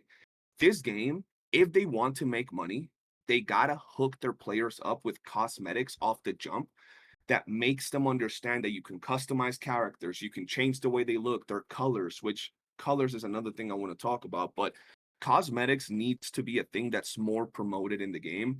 Right now, you guys were talking about, there's no real purpose in pushing tower. Right now, I have to push tower because I need milk, but that's not really an incentive, right? If maybe every tower right? You got to floor 50 and you got a specific little basic cosmetic that shows you got to floor 50. And then that same cosmetic with a little rainbow glow when you got to floor 100. That simple thing is motivation enough for a lot of people to want to push those end game Yep. floors, right? The carrot on the stick, right? You need the carrot. Yep, exactly. Another thing is, I don't know if the devs don't like money, but people like painting their characters, and it's literally almost impossible to get black and white paint unless you're summoning on the character skin gacha. Otherwise, you can't really get black or white paint apart from the 5 I believe you get every month, and that's it. I personally feel that you should be able to craft the one-time use paints, right? And paint the basic skins on the characters. It would add diversity and it would introduce players to how they can customize their character, how they can make it look different, and then they can go the Warframe route and sell color palettes where you buy it and you can use it infinitely on all your characters. And the free-to-plays would also be able to paint their characters. And eventually you might be able to paint with the basic colors, right? Basic red, basic pink, whatever. And then the devs will drop rainbow, sparkle, pony pink in a color palette, and someone will want to buy it because it'll make their character sparkle pink, right? Good way to make money. And once again, giving the players the ability to see what customization is. There are players that try this game and they don't even know you can customize the character despite it saying customize on the literal character description. So that's something they definitely got to work on. And everything else I feel you guys touched up on. There are some things we haven't talked about. If you guys have any more ideas, feel free to shoot. But I do feel that that's some of the biggest things on top of what you guys said that need to be improved in the game. Give me that Hellfire diamond cut swimsuit. I'll buy it. That's what I'm saying, bro. The lady nipple leopard thong skin, I'm there, bro. Oh, snap. Can I add to the whole like color palette thing? Yeah, go ahead. Yeah, so like the way Warframe has it to give you a little like teaser of what you can do is they give you like one like very unsaturated of each color so that you can like test out what looks cool with what, right? And it's like a little like trial like color palette in a sense. So they could do that. They could let everyone have like maybe one shade of each color at first, just so people have like a taste of what it's like, and they can change obviously like the base costume. And then if they want like the really good looking color palettes, guess what? Just, drop some money and you'll look really cool, right? So if that's how they're going to handle monetization, I think that's a good way they could do it. Just have like a base trial one so people get an idea of how it feels, and they're like, oh, like this color looks really nice with this. So like if I get the saturated one in the shop, or like the smoke like color palette, it'll look really cool, whatever. Like then they have like more incentive to maybe want to spend, and that would help with monetization obviously. So I just thought about that. Yep. Now, amazing. To add on this real quick, I can't remember if it was the first Descendant or if it was Warframe, but I know one of the games had like a bundle of palettes you could just buy, and it was like a Yeah. one-time buy thing. Mhm. I can't remember which one it was, but like I feel like we need something like that though. We need Yeah, like and an actual palette that you just get that grouping, and once you buy it, you good. Like yeah, you like enjoy that's that. that's literally what it should be too. Like the die system in the game right now is really like kind of annoying, because like a lot of it is like the like gacha like exchange shop currency to even get some, and they're limited in the shop too. So like people can't even like customize all their characters if they wanted to. They wouldn't even have enough dice. So like Mhm. they definitely need to add just like outright color palettes, and then yeah, just make it put behind money, because that's how you would want to like monetize the game. It's already monetized through cosmetics. So just make it so like the color palettes themselves, the good looking ones, are like paid, and then maybe there's like again like a trial one for like What do you guys very think of the like low podcast so saturated far? colors of each like Not general bad, right? color, right? Things like that. And then like Blade was saying, like bundles, like that's a big thing too. Have a color palette with the bundle, have a skin, like have a color palette for the skin, like a color palette that's like tailored for that skin. So like as an example, like on Warframe, they have like the heirloom skins. Those are like crazy, and they come with a color palette for the exact colors of the heirloom you buy. So like if you wanted those colors on like a different like character, it came with the bundle you bought, right? So you have that as like the option too. So like yeah, bundles in the future for sure, like mixing matching, like whether it's like headpieces, auras, right? Chat. They could add that as things, but yeah. What do you guys think about hairstyles and hair dyes, bro? Oh, 100%. That should be I in the love game. that. Yes, That should be in the game. 100%. Yes. Yeah. Yep. Also, I know some others have mentioned this, but what is it called? Just their OG fits. Can we dye those, please? Like that would be Yeah, nice. 100%. 100%. We should be able to do that. Hellfire I feel OG like that'd be a skip great thing. peak. Yeah. Oh, That is one thing to vital. add. Sorry, y'all, but like you know how Hellfire comes with that like back bling or like the thing. Let us take that and put that on another character if we unlock Hellfire, please, bro. Because that thing looks I can pretty deal cool. with that. Yeah, it, like Yeah. Also, things another like thing that I would like to see on top of the being able to color the base skins of characters, I would like a simple decal system that we can essentially apply a sticker onto a character or weapon. And it could just be like some very simple stuff to start out, like very simple shapes, you know, star, triangle, circle, Yeah. whatever. 100%. I can- No, could the definitely C do that. the CS route. Let's go. I'm down for that. Like I said, we could literally sit down and talk about all the possibilities with this game and this particular topic because there's just so many. There's a lot of things, and I'm sure if we were to just be chill talking even more, would think of more, you know, options that could be added to the game. But I want to move on to the next topic so we don't keep everybody here too long. And this one is interesting because a lot of people seem to complain, and I only have one issue with it, so I am gonna go first on this one, and that is the time-gated materials, right?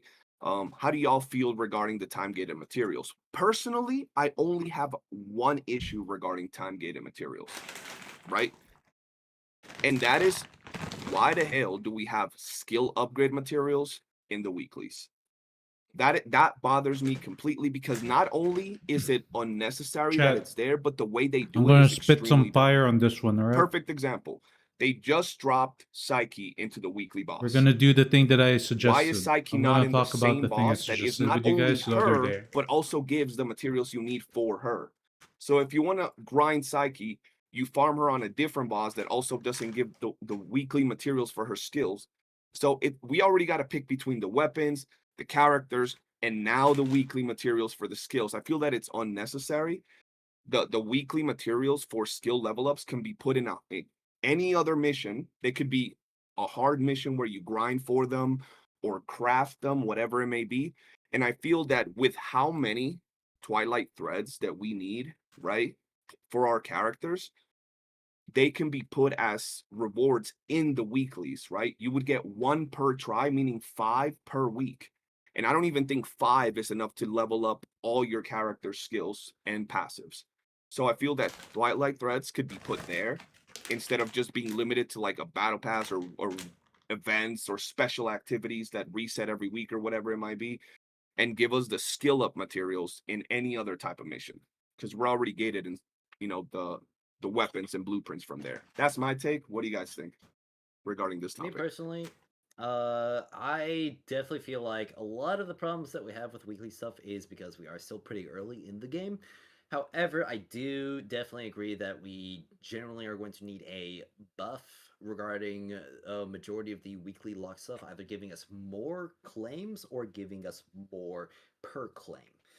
Though I will hard agree on you when it comes to a lot of the weekly like mat skill level up stuff because I'm sure a lot of you are either it either like doesn't matter for you for some because you have like so many of them that you can just like +8 all of your characters no problem, or you just never have enough of like one particular one, either because like you have a ton of characters that Use need the that same particular one. skill mat, Yep. or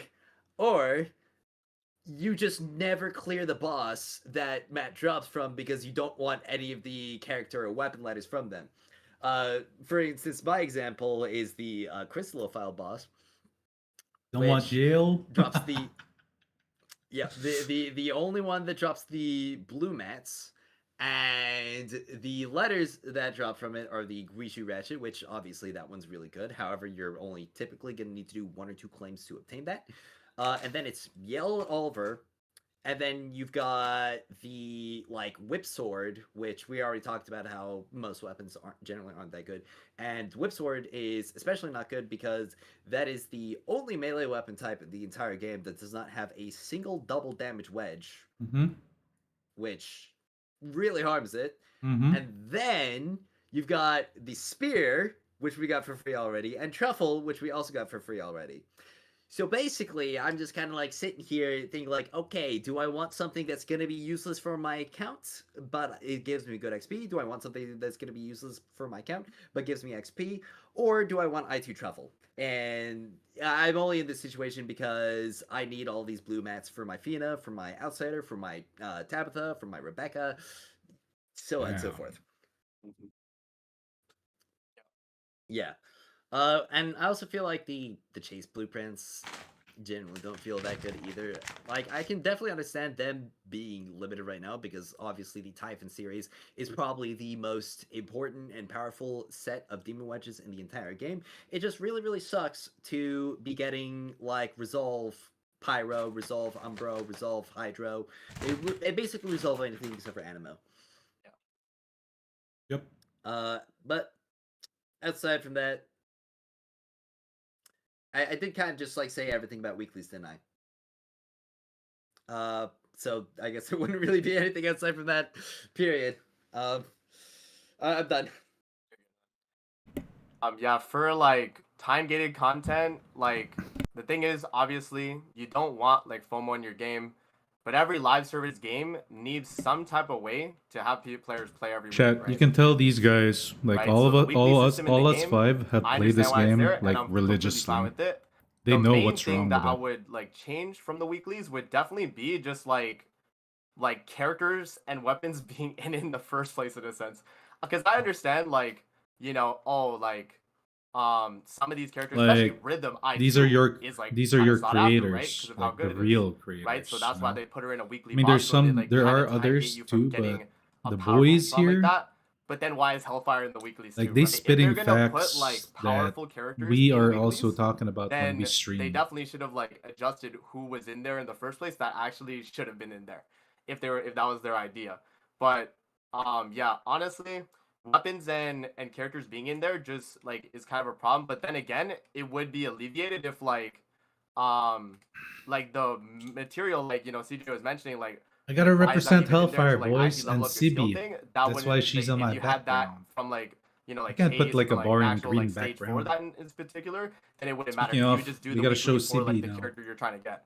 So yeah, it's for me. It's kind of like I'm kind of like on both sides of it. Like I understand why they keep characters and weapons there, but like I could see like it would be better for some people that just want to grind like Rhythm out, but they're just cooked because like she's in the weeklies, right?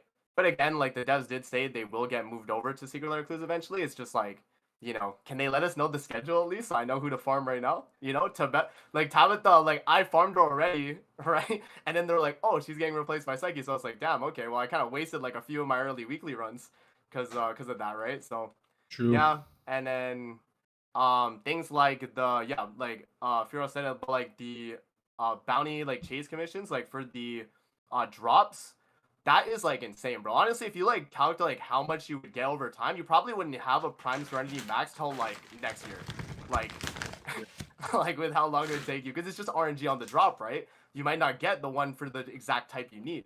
So like for that, they either got to increase the amount of drops you get per clear for like each like blueprint, or like I don't know, man. Like I don't know how they do it, but I understand it's obviously time gated because of how powerful the wedges are. But like there is a time gated like to an extent, like if it's like a year till I get my max Prime Serenity, maybe by that point they've already dropped a demon wedge that power creeps it in a sense, like. So I don't know. They definitely need to like adjust that, I'd say. And yeah, Mystic Maze weekly I think is fine because you can farm it though, right? Because that's not like because you have like the option to infinitely grind it anyway. I don't think Mystic Maze has the problem there. So I think that one's fine. And then yeah, I'm rambling on. So anyways, that's pretty much what I have to say. All right, and then on the time gating situation, right? I am also half and half because I can understand why kind of business, or I guess the game devs are doing the way they have it. where you need to have certain things that you need to make the player to decide against, right? Because at one point you want to get more players to go ahead and just get into the game. You want them to keep coming back. But at the same time, there are some things that are kind of weird how they have it. CJ mentioned it, of course. Why do we have Psyche in a whole different area when our actual skill materials that are needed for her are in a different boss, right? That that kind of it makes you decide against certain things instead of you wanting to go for that character. Now you're like, okay, now I got to go for the skill stuff instead. Like I can't go Oh, for dupes now because the skill almost stuff is in time, a whole different boys. boss. I would kind of like some of that moved over and paired with the same people, but I understand why they don't do it. They want you to come back. They want you to spend your time to separate that, but it's like it's a half-half situation. Okay. Weeklies to me, I get why they're doing the weekly thing because you kind of want people to come back every week to your game. So I get that, but I feel like there's such a good end game potential farm that they're just not letting us do. Like you guys said, the skill material is terrible, and I like Furio said, the Fyros. I had that same situation. A lot of my characters used that blue one, and I remember like I ran out early, and I was like forced to get Yale, which turned out to be great because Yale actually is a little demon that people are sleeping on. But still, I had to get Yale to get the skill mats. Same thing with the Amazing. He said, I wasted a week on Tabeth when she was coming to the free pool. I did the same thing, but at that point, I kind of needed her because my team was just basically weak. I needed like a good buffer, but still, knowing in the future, I would have probably planned different. Um, Here's the thing: like bosses in the game, there are 5 of them, and they're actually somewhat enjoyable to play against to an extent if they're difficult. What I was suggesting to my chat the other day, you know how you get 5 pulls a week on them? It's fine to get those 5 pulls and get like a good chunk of whatever you want there. But there is it should be a farmable mode wherein you can get red globules, you can maybe get coins. Those are going to be your generic drops that you probably will get if you do the boss fight. And then you get that super rare chance to get one piece or one copy of whatever is on that list. It's either the character, the weapon, the other character, or the other weapon. Make it like a farmable mode wherein you can actually drop the what do you call it? The skill material that you need. And like if you're tired of farming wedges, you're tired of farming weapon parts, Luno coins, whatever, and you wanna like it could be a super rare drop, but at least it's something to do. Like we can farm that thing. I can see myself fighting a boss all day. I could set aside a full day. We're just gonna fight this boss and try to get multiple copies of this thing. It's like a wasted end game potential mode that they could put. That I mean, they already made the design for the bosses. It's already there. I feel like it would be fun to do something like that. What do you guys think? I would really only I like that if they made the boss like Harder. really engaging and difficult. I'm talking like hologram level 10 or hologram level 6 Hmm. Wua style. Yeah. Like I'm sweating my balls off trying to get this clear Yeah. Except type deal. it has to be hard. Cause Exactly. You're right. yeah, because if I'm just doing the bosses like I am right now, I'm literally just gonna be watching a cutscene for half the time because I'm gonna like load in, see their intro cutscene. Okay, I'm gonna hop up in the air, shoot some ratchet on the ground, and then like destroy the boss in 20 seconds. So it definitely needs to be more engaging than what it currently is if it is going to be something that I'm going to grind out because that would genuinely just be like the most brainless thing that I could do ever in the entire game. And that's saying something because exploration is a mode that exists. Yeah. True. Well, okay, so I was imagining it to be like very difficult to like a co-op type yeah, of no, thing. Yeah. I think that's a really good idea if they implement it right. we did talk about how the game model, right, needs people to want to come back week after week. And that's true, but it doesn't need to be done in the way that a lot of these gacha games do it, right? We can pretty much agree that despite it having a gacha system, this is very far from a gacha game. So if they implement ways like Morph was saying, right? If the bosses are able to be farmed after you get your 5 clears, even if it's like a 5% chance to drop one of the things, right?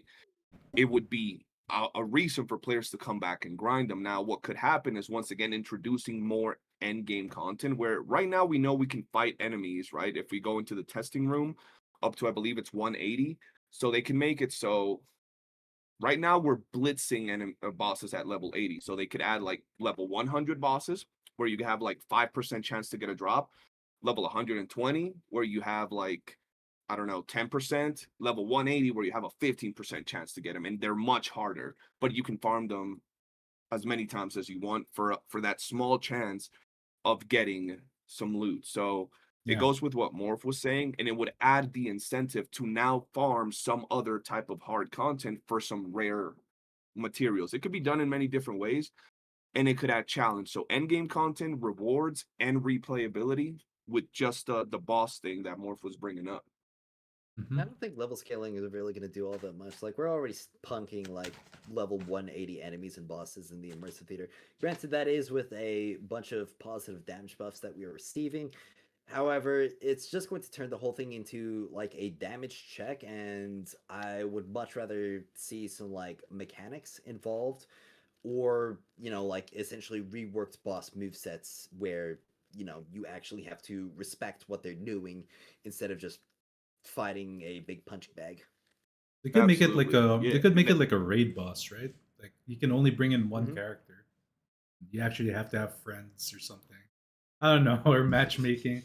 I'm gonna play my Hellfire tank. Hey, I ain't dying. But absolutely agree. Like if make it so, and this could be what comes, with 1.1, 1.2 as the game goes on, more mechanics. Like if we look at like Withering Waves, right? For example, and we look at the 1.0, yeah, 1.0 bosses compared to the holograms that we have now, it's a complete different ball game. Some of the bosses in 1.0 be standing still for the first 5 minutes of the match, whereas some of the ones we have now, you're fighting for your life, right? So it could come with time, but absolutely not just HP sponges, but also mechanics that could be implemented. The harder the difficulty of the bosses, but that goes with quality of life. And actually, our next topic, which we've talked about throughout all these other things, so this one could probably be relatively brief, which is the state of endgame. What do you guys feel about endgame? We've said that in a game like this, there's never, or well, we don't know, but we don't expect there to be some really hard endgame content. I think it could very much be applied to this type of game because it differentiates itself from both Gacha and Warframe. It could carve its own path, and the possibilities are there. But how do you guys feel about the current state of endgame? That being, I guess, Maze, Theater, and Chase as our only endgame modes. Well, personally, I feel like both Maze and Immersive Theater are way too repetitive without much variance or like player input for how long you have to participate in them. I mean, like when it comes to the theater, you have to go to like what, Act 60, and the majority of that time you're going to be doing the exact same mobbing phase over and over and over again, and half the time during those mobbing phases, you're just going to be waiting for enemies to respawn. So I definitely feel like they really need to cut down on both the amount I of don't reach stages that you Act need to 60 clear, chat. like the amount of That's for you acts, guys. as well as the amount of like arenas that you go through per act itself. I feel like it should really be cut down to like one mobbing, one like elite stage, which has like some light mechanics, like Damage you need over to traverse time. around here to hunt down enemies, Hmm. or you need to complete some like bonus objective If it in comes order up, to if it comes up, chat. either make the elite It should have been faster on or the like yeah, buffs faster to and defeat, balance. or if you're just strong enough you can of course brute force it. And then you of course have the boss phase. And when it comes to Mystic Maze, I feel like they need to generally just like overhaul the game mode a bit more, because currently it's kind of just like the what's it called? the weekly immersive realm, elusive realm challenge in Wuthering Waves, where you're just kind of like playing your characters normally, but you just get like some very minor stat buffs, which don't really change how your character plays at all most of the time, especially because the current best way to go through the Mystic Maze is the complete randomization of all of your drops, which completely eliminates any kind of like strategy or building that you can do, and you're just kind of running through trying to get like the or hoping that you get lucky, or hoping that you find the options at the shop that will give you the highest amount of damage for essentially the least amount of investment. Because it's rather impossible to make a proper build with the cards that you have with that like random modifier applied. Something that I definitely thought of could be like a Mystic Maze enhancement or replacement. I don't know how many of you've played Risk of Rain, but it would essentially be reworking Mystic Maze to be like a lot more similar to Risk of Rain 2, where instead of you going through an arena and you're like wiping out 30 to 80 enemies, it's like one big map that you're roaming around, essentially defeating enemies along the way, getting those embers, collecting and purchasing like resource nodes for those embers, which will give you artifacts, lamp wicks, so on and so forth, and obviously making them like more unique, stronger, and character changing effects. And then searching for essentially the gate to the next stage, in which you would fight a boss, and you keep going and you can keep going infinitely, which will keep scaling the enemy difficulty and rewards. And after a certain amount of stages, you can fight a final boss or continue to go or keep looping, increasing those rewards further. But Gotta do them forging, you chap. do hit that like final boss threshold, you can cash it all out and get like an even bigger boost than you get if you like necessarily failed during the infinite stage. I love Chase though. Very few problems with that. Just like more modes like Chase with more involved mechanics. Make it more like the final room and less like the second objective. Okay, That's about it. those were good. Yeah, those were good. I like those. Fair. Yeah, in terms of like again endgame, it honestly will like come down to what you define like the endgame of like immersive theater, right? Because like, what would you guys say is like endgame? Would you guys say endgame is acts 1 to 12 of like immersive, or would you say it's like 60, like act 60? What would you guys say? Because right now it's like 1 to the 12 for me. main- right? Yeah, I'd say- I'd say 1 to generally, yeah. 12. Act 60, that just feels like such a drag. Yeah. I'm just like sitting here like, I know I probably should get the milk, but that's what, 8 hours? It's a grind, Do I bro. really Yeah. Yeah, do I really want to spend 8 hours to get a Genimon milk when I could spend that 8 hours getting another I6 character, or like 2 more Smelt 5 weapons, or like some demon wedges and stuff? My characters can't even reach It's it. way too much time for what you're given. 100%. Yeah. So, with that being said, right, if we want endgame to be hard, but we consider acts 1 to 12 endgame, then what they would either need to do is make everything past act 12 actually worth doing, or like again, like Yes. you're also saying, like the amount of time done, like maybe just make it 24 acts is the max, but acts 1 to 12 is the new characters in the thing, like it normally is, right?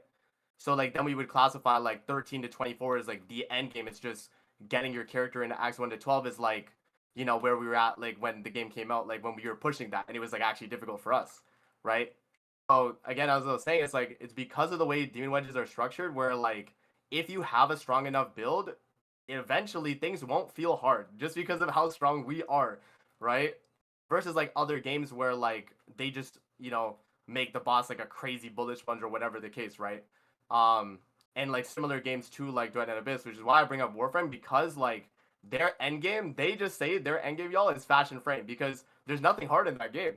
Like at the end of the day, like, right? So yeah, it's tough, right? Because you obviously want like something hard for the people that enjoy like interactive, difficult content. But then again, if you make it too hard, or you scale the difficulty based on like I6 Nightfall, right? For like let's say act 60, you need I6 Nightfall, or like act 12, let's say, right? You need I6 Nightfall. Then a new player that's getting into the game that hasn't even grinded up like an I6 Nightfall will be struggling to even like do it with like max units, whatever, right? So yeah, it's kind of tough with that. But again, We'll see how they manage it, but yeah, definitely increasing the rewards and then just making it like a certain cap. Just make it like 24 acts, I think would be fine. Total, and then just have 13 to 24 be like actually like needing like gold wedges, and then just put good rewards in it, right? That'd be fine.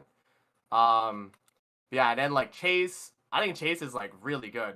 Again, like co-op right now is like kind of rough, but like that mode is good.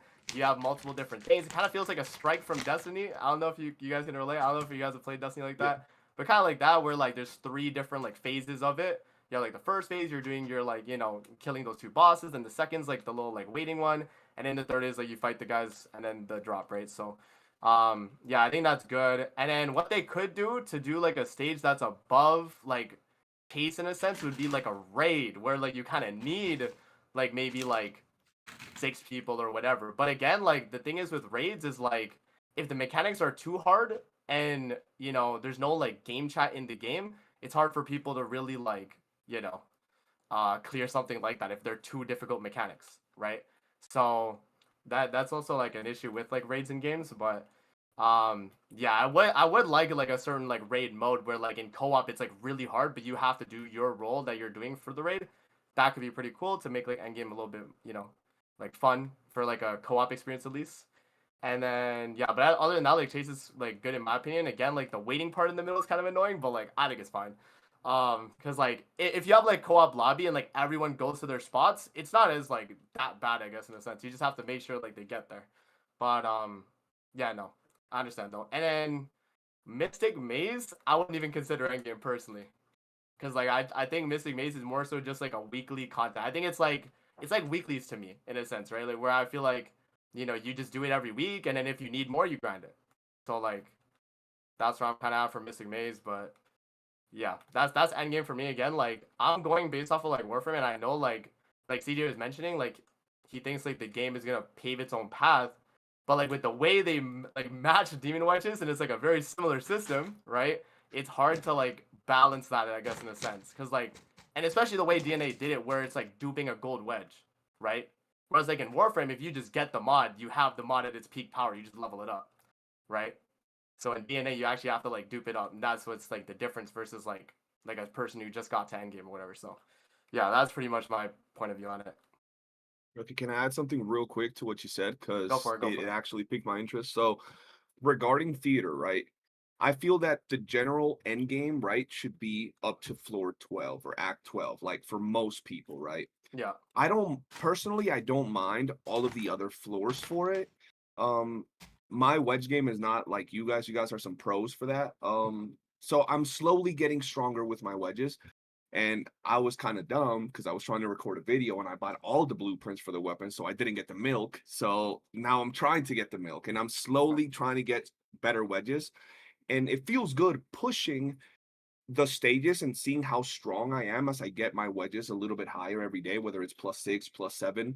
But with that said, the rewards, even if it's the milk and it's a one-time item that we can't get nowhere else, doesn't feel rewarding, right? So I think that general endgame should be up to Act 12, but from Act 12, whether it's every 12 acts or every 6 acts, whatever it might be, there should be a better incentive to actually do theater, and that could be the end game for the sweaty players. I feel that up to Act 12, you should be able to get like everything that's in the shop that resets with every theater reset, and then after that, you can get shit literally any cosmetics, right? Cosmetics don't affect nobody. They could be simple cosmetics, profile pictures, profile banners, a little keychain that shows that you cleared up to Act 12, that shows how many acts you cleared on Finas, whatever. Simple things like that would incentivize that to be end game for us sweaty players, I feel like.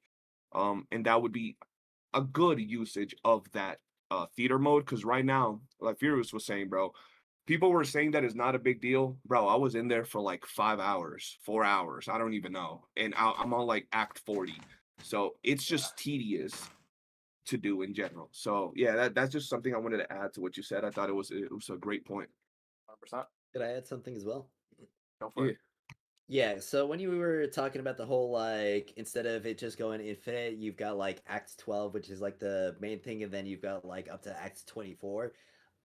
I definitely feel like this a really good idea. So you've got like Act 12, like 1 through 12, and it's like Chap, the very typical after kind of like this scaling up thing, into the after this final challenge. podcast, I really But gotta go. then what I think like would It's be actually good lasting a lot is, longer like, than I thought it after would be. that, each Hopefully, it stage will end in is like a an hour, new because I gotta get kind of like ready. screwed I'm up and evil leaving. I gotta modifier drive in on like an it, hour and a half. and maybe they drop some of like the element restrictions.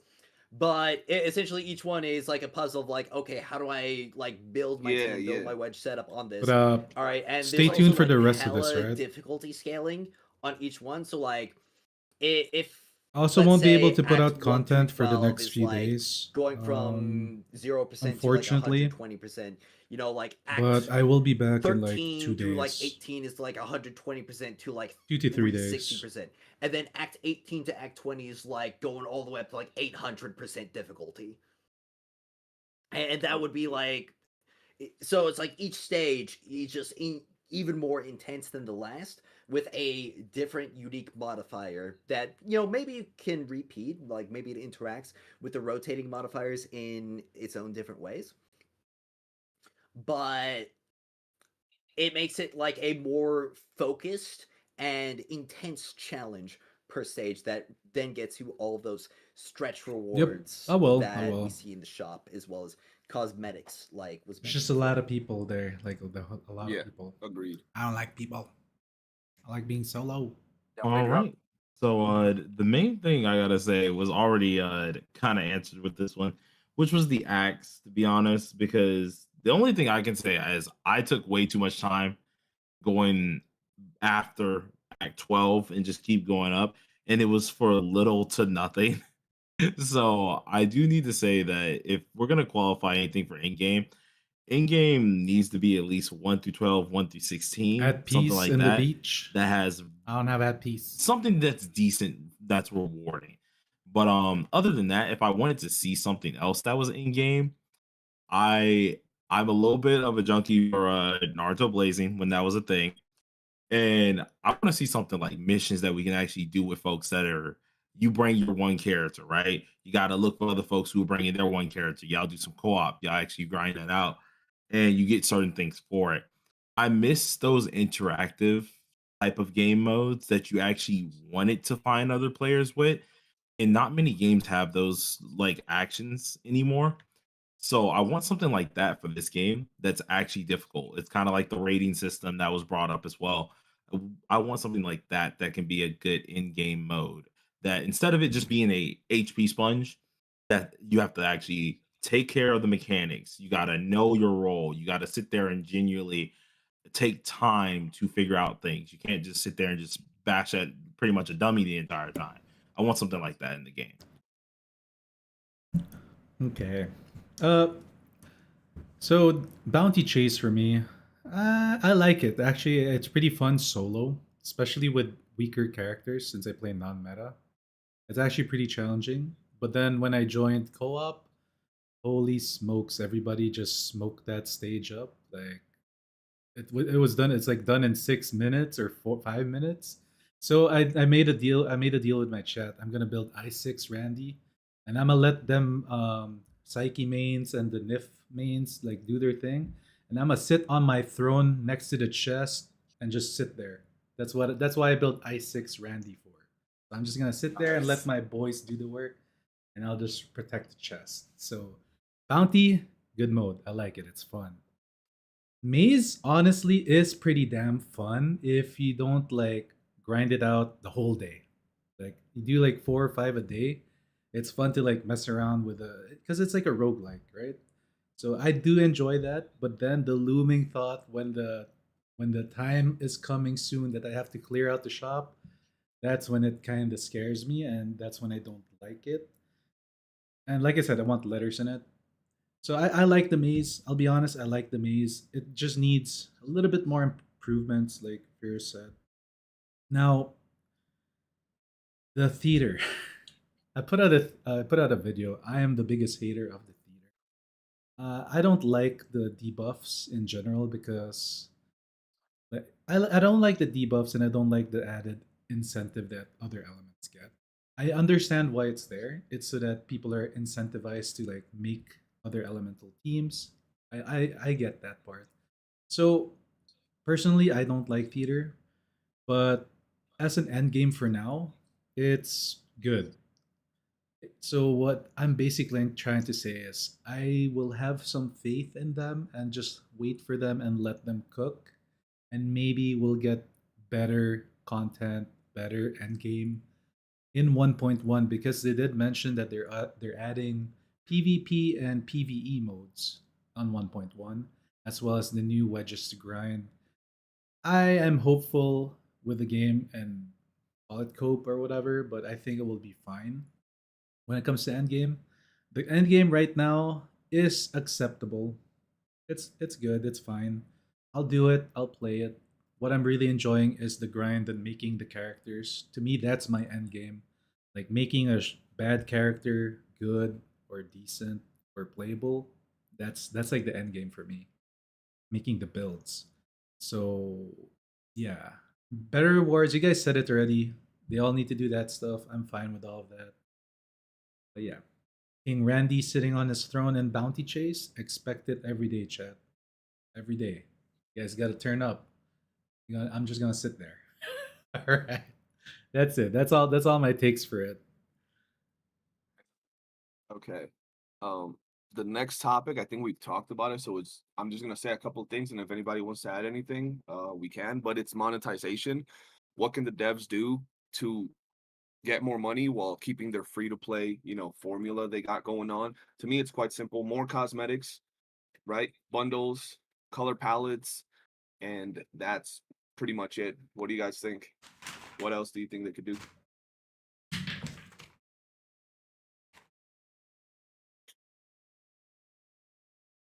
Monetization. Yeah, monetization. I'll be honest. What do you think the devs could do to get more money? They need more skins. You already said it. We need the skins. We Yeah. need the hairstyles. They just need more stuff. Like even the myriad banner. I don't know about you guys. I don't want to offend anybody out there, but I don't want to make my characters look like they came from the Winx Club or like My Little Pony stuff. So I want them to look badass. I want like cool armor. I want either bikini skins or something like that. I don't know. That's just me. But the currently like the myriad doesn't make me want to pull personally. If they can up their skin game, I've been telling my chat I want to spend some money. Let me spend some money, but I don't want to like buy the thoughts or anything because I want to stay relatively the same as my community, kind of free to play ish, light spender, and just buy like the cloth, basically pay to cloth. So yeah, give me them skins. That's it. I think that's pretty much that regarding that topic, unless anybody else has something to add regarding monetization. Yeah, I'll just add, but pretty much like the way they have it like right now is like, yeah, people feel like they don't have anything to really spend their money on because it's like, pay to progress faster or pay to look cool, but we have not much to look cool with yet, So it's one of those things where like they just need to add more for like cosmetics, whether it's color palettes, like character skins, things like that.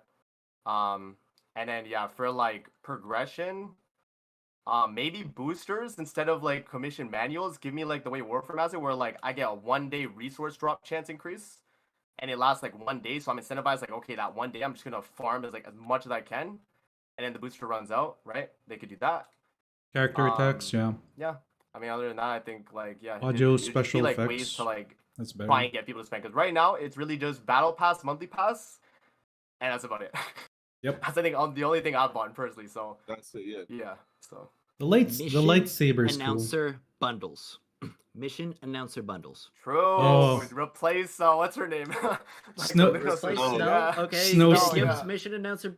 Give us mission announcer bundles for every single character in the game. Okay, Yes. like make it so that when you complete a commission with Rebecca as the mission announcer, she calls you a good boy. What Depending on about the gender of yeah, your yeah. MC. Let's go on a Boys, date, bro. boys, Let's boys. take my money, wait, boys. What about ASMR Camilla? Ooh. Trying to get the money. That's what I'm saying, bro. They have so much potential with cosmetics in this game. They can go in so many different routes. They definitely got to start working on that. 100%. Also emotes. True. Give us Emotes. like dance party emotes. True. Yeah, true. They did good with that one that they gave us for free. It's kind of goofy, but hey, it gets some jiggle in there, so a lot of people like Give it. us the gritty. The gritty. All right. So anybody else?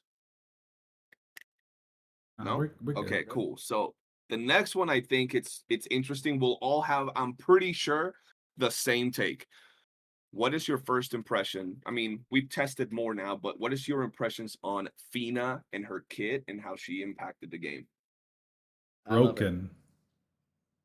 Yeah.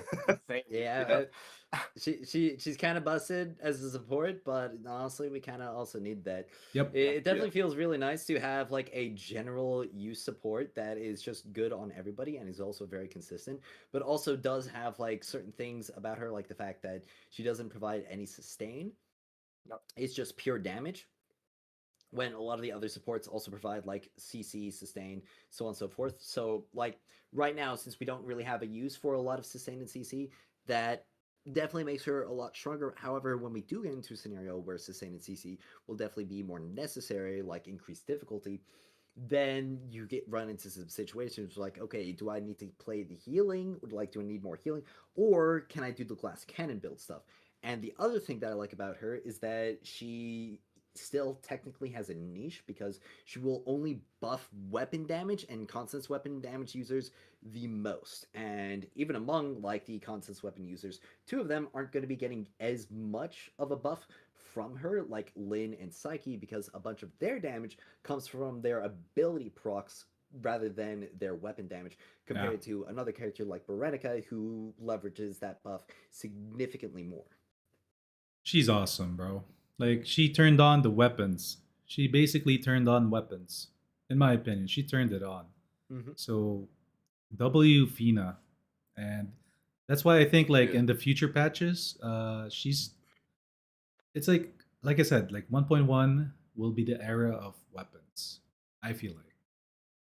With Yuming and Queso. Yeah. Yeah, I'll add to the Fina thing, but yeah, in the CVT, by the way, you know, instead of the damage though she provided on Tailweaver quill stacks, it was crit chance for weapon damage DPS. Oh. Yeah.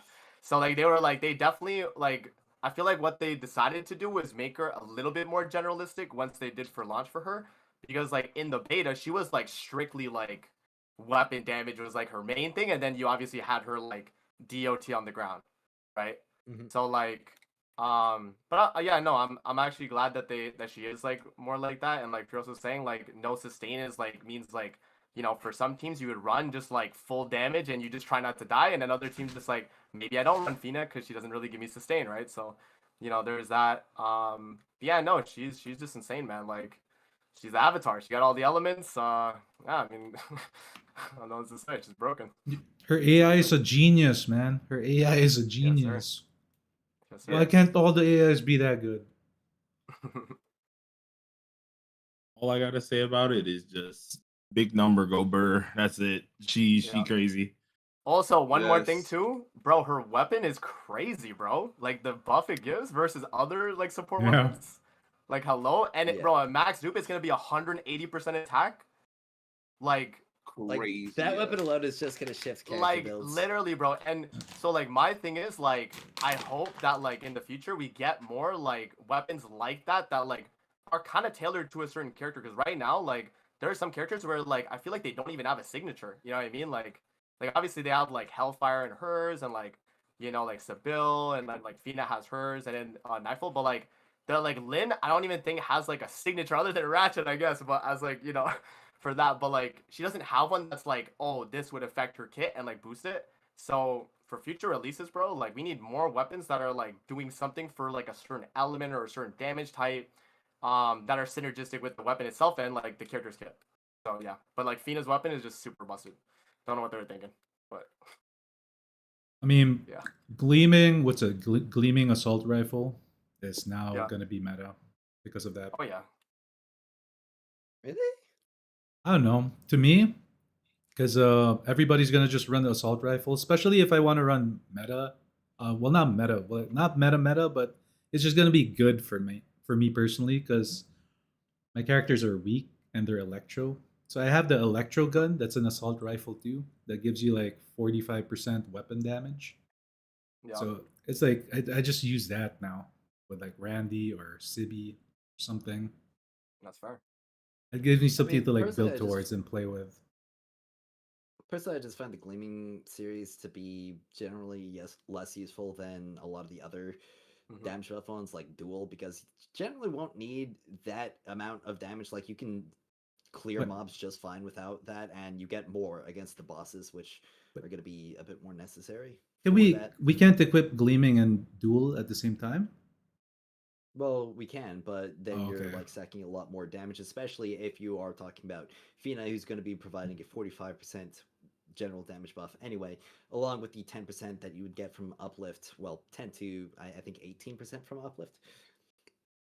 So it really is just like a balancing act of like making sure that we're not stacking too deep into certain damage type buffs, True. because that's the main thing that we have to keep in mind when it comes to how we build our characters and teams. Yeah, I'll just add to that. Like I think with what Morph's saying, like for the Gleaming mods, I think they will get a lot stronger though when like weapon damage is like something we actually are like working towards. Whether it's because the devs buff weapons themselves base, and so the Gleaming mods just inherently become stronger. Or I don't know, like we just get more stronger weapons in the future, just that release, right? But yeah, like in Warframe, they have like a similar mod like that, and like for specifically when you do like level cap stuff on that game, you kind of need that like I forget exactly what it is, but it's like when you swap to a weapon, you get like a crazy amount of damage buff, like something like that. When you like switch to a weapon in this game, it's like I don't know how they do that because we only have a melee and the one gun, but I don't know. They definitely have to like push more with like weapon type buffs if they want to go in that direction. But like, yeah, it's just because weapons just feel a little bit weaker now. But in the future, if they do feel strong, those Gleaming mods might have a use. We'll see. We'll see. Yeah. Yeah. Well, that's what's exciting about the game. You never know where it's gonna go. We're getting new wedges too in 1.1. I haven't. I'm saving all my Yeah. boosters for that. I'm not spending Yeah. any right now. That's fair. Lady, you got anything to add to it? Not really on this one. I'm just kind of chilling on this one. This is probably one of the few questions. Like I just said, busted character. I get to see big numbers, especially with my other characters that I finally can do things with. So I don't got much to add on it. Yeah, she is just insane. Okay. Yeah, she's just crazy. Just to summarize it, very good character. Now, guys, we've been at it for a while. I feel that the last thing that I think we should talk about right now is what would Almost you there, guys boys. like Almost to see there. in 1.1? Phase 2.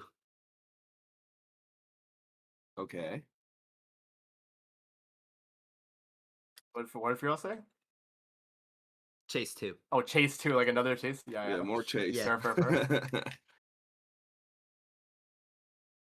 Yeah. Are we still going in like order, or like can we just like spew ideas? Yeah, shoot if you got an idea. Hopefully, like, because obviously they're already like teasing the new open world area. Hopefully, there's more stuff to do in the open world because the ones we have right now, there's like genie mon hunting and fishing in that one spot you have for every area. So Yeah. there isn't really like any like interactive things in the overworld. So if they want to like really push like, oh, this update we have like a very beautiful location, and they showed it off in the thing and it looked really good, but like. A world can look pretty, but if there's nothing in it, then like you don't feel like you really have anything to do. So I definitely suggest that for 1.1. I would like to see them introduce more like maps for the missions in there, like maybe 1 or 2 new maps compared to the set that we currently have, the sewers, glove and pit, and True, yeah. temple area. Yeah, for like different tile sets and stuff, like 1.1 This- specific yep. like tile sets, yeah, 100%. Yep. 100%. The only thing I really we- want is like something added with the wedges. But like we already know new wedges are coming Yeah. for 1.1. They're teasing it. I just want I want something worthwhile because I'm a wedge junkie. All right, grinding the wedges, it may be hurtful, but it's still fun at the end of the day. It makes my characters deal a lot more damage. So I mean, like, It's like a medal give of me honor. something with that, and I'll be happy. Exactly. Yo, Building on that top the Agreed. building on top of the overworld thing though, I would definitely like to see an elite overworld where essentially it's just sort of like a zone that you go into that's going to be filled with like different enemy encounters that can happen at random, maybe even bosses. Yeah. So you actually have an incentive Yeah. to explore and go around in the overworld, and of course it will give you some really good like rewards. Maybe not as consistent of rewards compared to like doing missions specifically, but when you do get those like super high difficulty boss encounters or elite encounters that you can then go chase after and eliminate, then you get like a big like burst of rewards from that. True. That Sure. Fantasio Yeah, for room me, in I the think it would sewers be looks like a nice place for a world boss or something. yeah. Bro. Like for me, I think the two main things I want to see. The first one is you guys said it. I want the maps to feel more alive because right now they feel pretty empty. There's really nothing to do apart from going out, catching Genimons and fishing, and that's it. So something I'd like to see is if y'all play Destiny, something like the Destiny events, because the events right now are you literally just run past them. There's no reason to interact with them. I want some Destiny like events in the open world. Um, with that, maybe add to where you could see players in the open world or invite your friends to the open world. Something like that would be nice. And tied to that, I would like to see a clan system, right? Yep. Maybe a weekly boss tied to a clan or something along those lines. But a clan system, dojo, if you guys know True. Warframe, Yeah. where we can all see our friends and all that. Those are the two things I would like to see in 1.1. For me, guys, it's basically I want the balancing. I want my Hellfire buff. I want my CB buff, Randy buff. Yeah. I hope that they work Yeah. on that a little bit. And then, oh, we forgot. I wanted to mention this on the quality of life thing. I think you guys would agree with me. You know that Luno girl, the girl that pops up if you like, she like drops like crap. She has to drop like Oh, good like the stuff. Luno loot? Yeah. Oh, true. The Make her she's drop like 50 Luno mementos. she's at like least. the Yeah. loot goblin. She has to be like a loot goblin. So True. The loot is like 30 coins, bro. Like whenever you normally kill her, I swear. Like so that's basically all I want. I mean, with the wedges, that the middle wedge looks mighty suspicious, right? Why is it blue? Why is it still blue? There's gonna be something good there. So I'm looking forward to that. I think- Okay. yeah, that's basically it. Yep.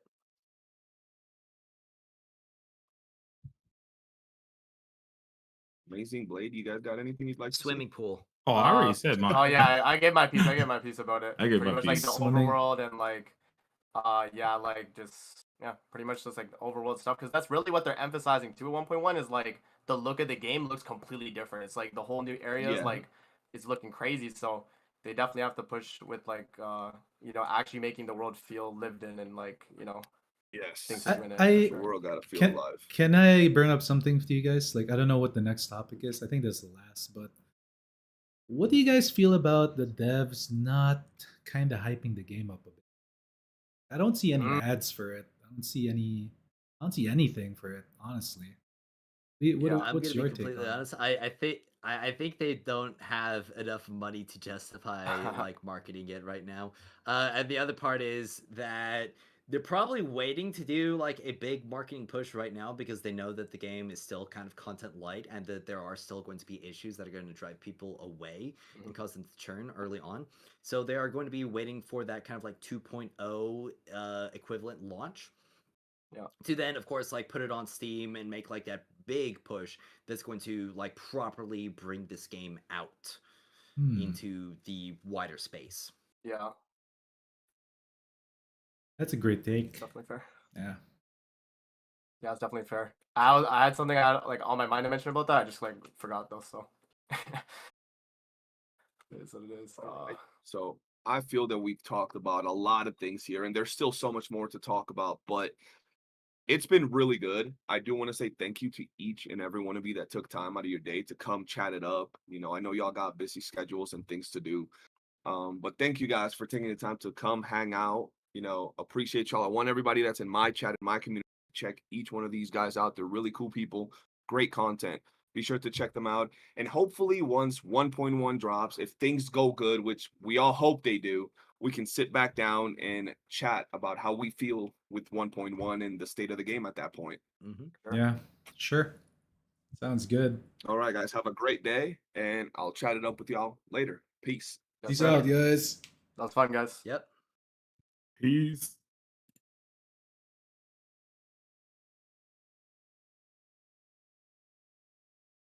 Yo, there we go, boys. We are done. Done.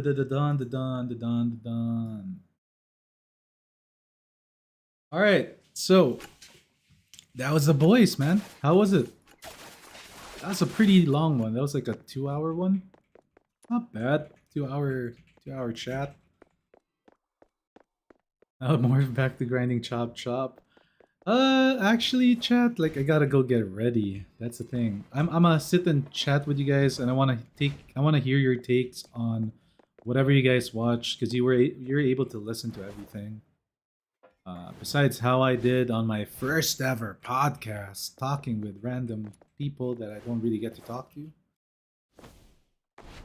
How'd you guys like it? Yeah, I'm gonna touch sand. I'm gonna touch sand and water this weekend.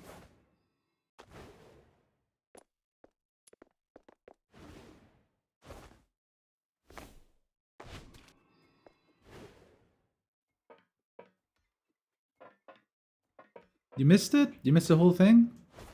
You can rewind the VOD. I might make the video for this. Hopefully CJ will tag us on their videos and stuff like that. I will make the content for our community. You guys check them out too, alright? Like Amazing, CJ, Blade, and Pyros. I feel bad because I might have been saying his name wrong this whole time. Yaros, Furios, Pyros. Yeah, it's nice to hear that from like several other content creators what they feel about the game. Generally, they have the same concerns I did. I guess it's like basically basic common sense stuff, right?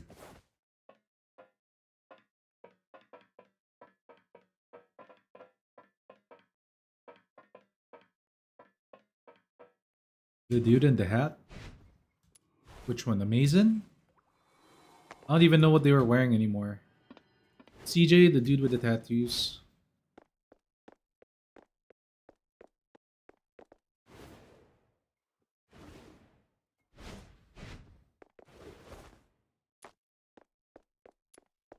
I know Amazing. Amazing I know the most.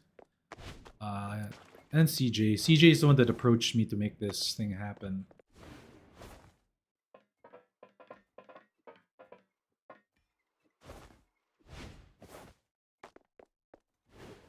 Flesh streamers?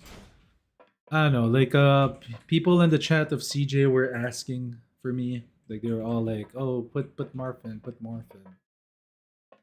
So I feel like it was you boys too that were there, and then you were like telling them to add me up. So W chat. That was fun. That was actually pretty fun to do.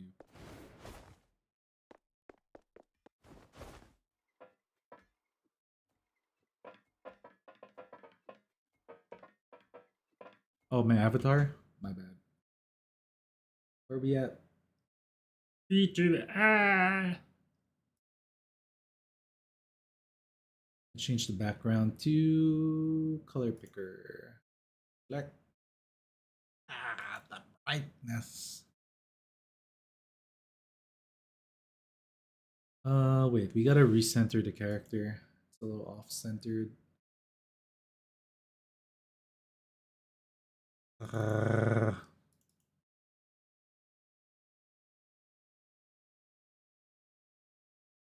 I think that's about the center. No, we're a little bit off. There we go. And then we put this guy right there.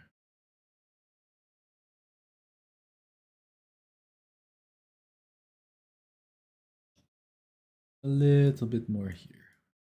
Okay.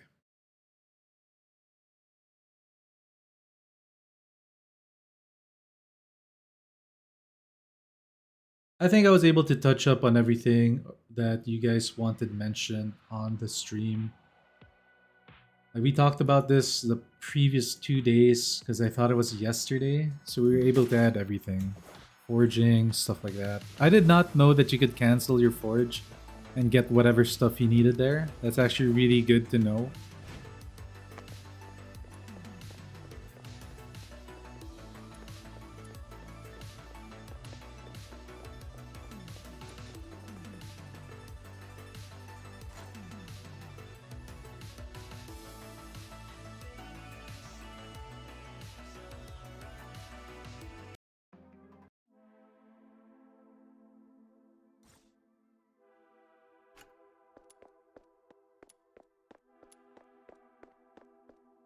Yeah, we're basically just we're trying to make the video, trying to make the podcast, make the content to like show the devs what people are actually thinking. If a group of content creators like us that plays the game heavily gets together and actually talks about it, they might actually like consider everything that we said. So that's why they decided. That's why CJ thought of making this thing happen. Besides it being good content for our videos and whatever.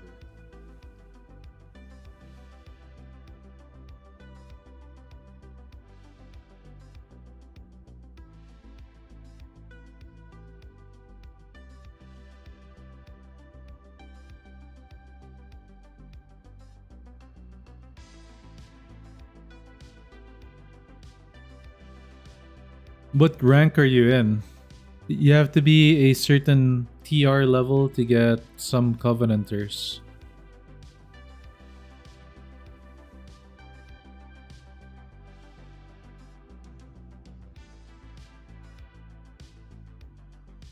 CN players?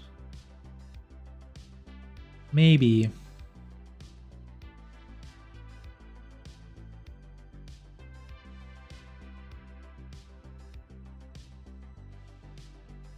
You're 58. It's in the secret letter shop. It's here. Go to shop, covert commissions, demon wedge, and then scroll down to the Covenanters down here. There's a bunch of them.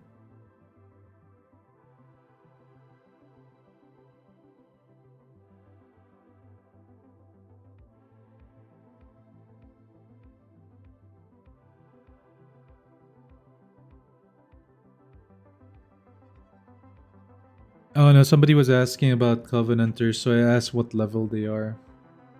Because sometimes, if you're low level, these things don't show up yet.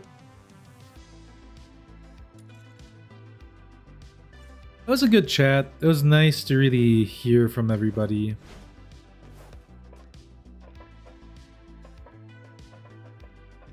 I was trying to add some humor into it, you know, like make some stuff funny. I kept trying to do like this thing. When I do this, my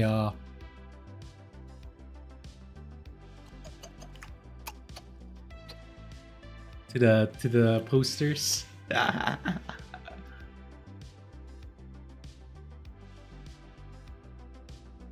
have one comment though? Sure, shoot. Whale. While.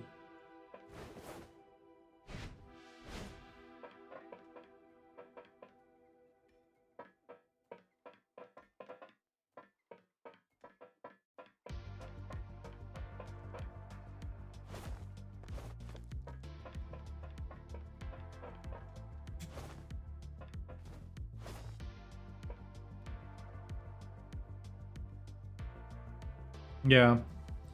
It's always important to remember the casuals and how they play and how they would feel about things.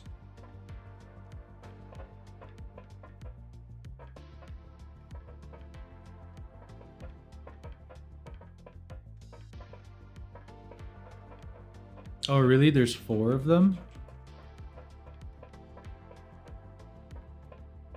Yep, I'm the guy from the other guy's stream. What's up, iHunt? We're just sitting here chatting with my chat right now, getting feedback on how that podcast went. I hope everybody enjoyed it. I tried to be a little entertaining there. as much as I could, and I feel like I was able to bring up a lot of the points you boys wanted me to bring up.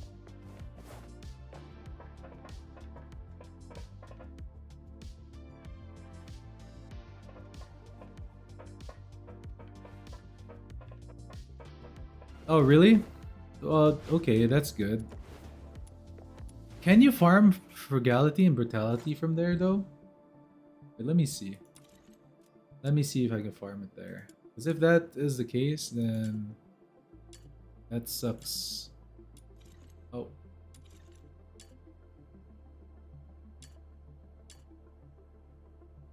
This is gonna be important. I feel like this is also gonna be important. That's why I farmed this. This one is gonna be very important.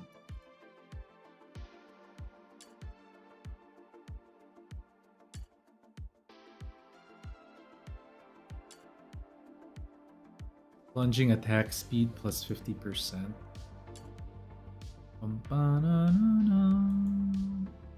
What is beam length?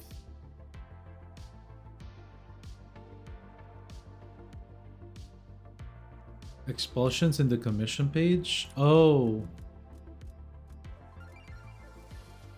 Yeah, but you don't get the Typhons. That's the thing. You want the Typhons. You want to be able to get as much as possible from one mission rather than doing this thing. I feel like doing this is a waste of time. Except maybe this one. This one is actually good. Actually, chat, now that I see this, this is the one that I probably will do. Will this be the one? Because this one's like a random chance, because then you don't really get Surge. The other one, at least, you're like specifically getting Surge.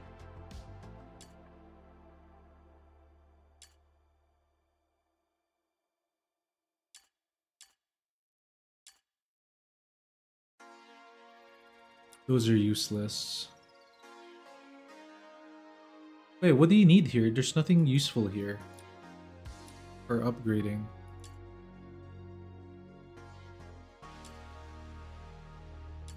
Like this one, you don't use any of these.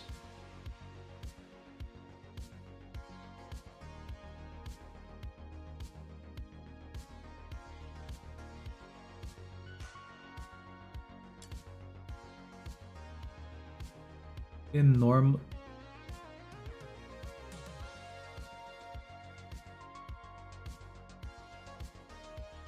Oh, you don't need Omen for anything. You only need Frugality, Brutality, and Threshold. And from what I can see, you can't get any of those here. Maybe here? Oh, you can get it here. Yeah, true. I guess you could get it here. But this is a huge loot pool.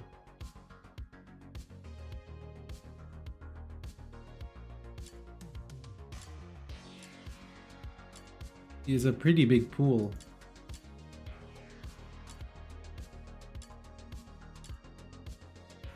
And it's a level 81.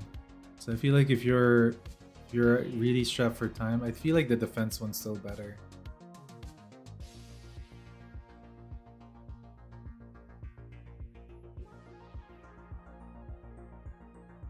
I would still do the 50, bro. It's not too hard to get these.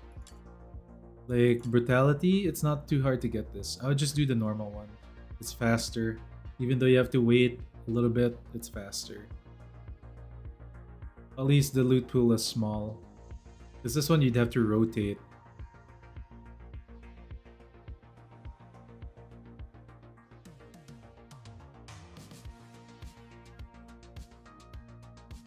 And this is ridiculous. I spent some of my mementos buying Fina. Yeah, not me too, Establish. Me too. We're in the same boat, bro. We are in the same freaking boat. Take a look at this. I bought too many copies of this thing. And now I can't buy this thing. You are not alone. I gotta wait one more month to get this stupid thing. At least I got the milk. I intentionally picked the milk first because I knew that it was important to get the milk.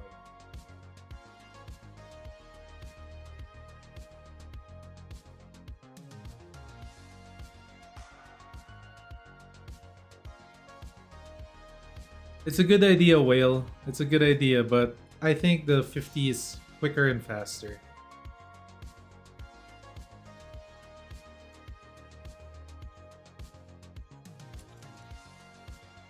Alright, chat. We're gonna sit here and chat for a little bit more. I gotta get ready in about 15 more minutes or so. We can do like one activity, I guess. And it looks like in where I'm going right now, I don't even have my own room to use, which absolutely sucks. So I can't even like play the game, sorta. Because I don't want to like play a video game or play this game while there's somebody else in the room. I like my privacy when I play games. Except for, of course, when I stream, right? But still. So I'm just gonna be playing on my phone. So it kind of sucks.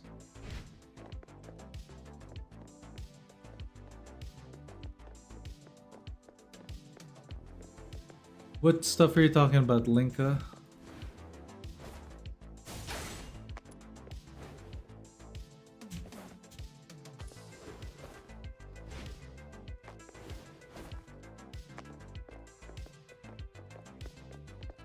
Do you see the gold ascension materials?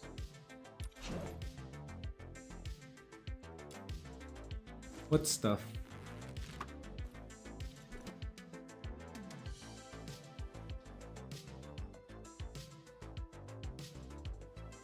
Wait, there's new gold, there's new ascension stuff on the forge? Wait, what? Did you see the gold ascension stuff on the forge? In blueprints in forge.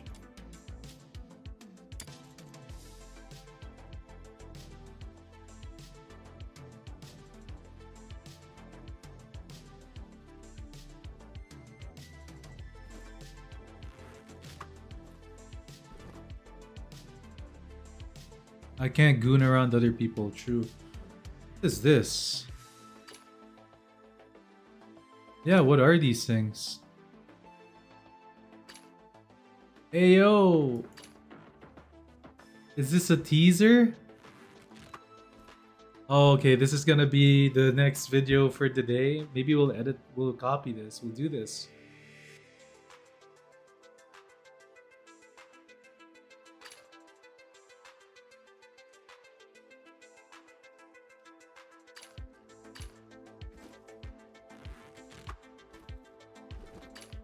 Yo, chat, has this been here all this time or this is new?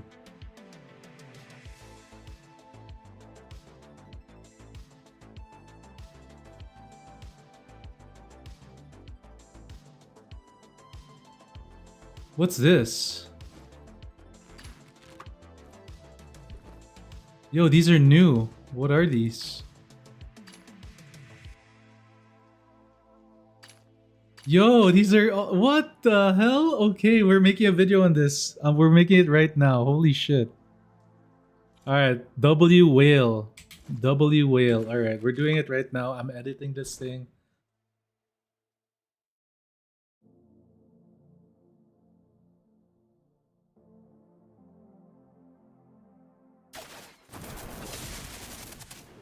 All right, here we go. Let's goon a little bit. We goon, we goon, we goon. We goon, we goon, we goon, we goon, we goon. I gotta make this video quick. W whale.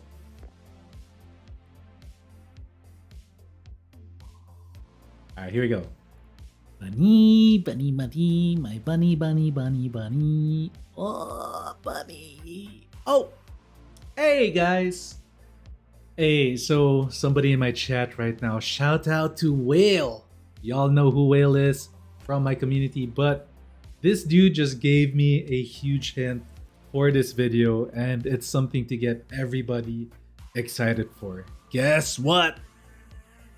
We got a sneak peek on what we got to craft in the coming patch. See it? No, I gotta reshoot it. I don't like the song.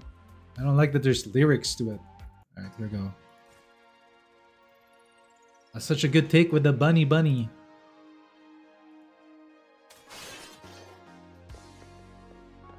Alright, wait, one sec.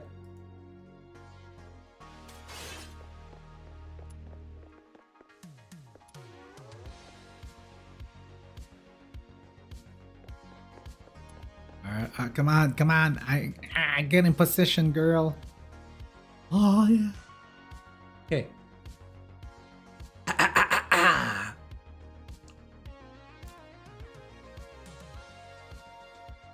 Wait, the music's kind of loud, no?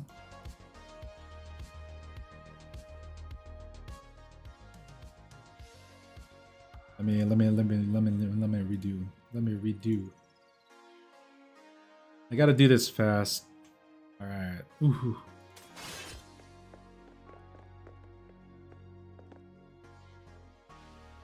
My bunny, bunny, bunny, bunny, bunny, bunny, bunny, bunny. Oh, whoa! Hey guys. So today, I've got a special treat for you guys. This ain't no guide video, no build video, but one more.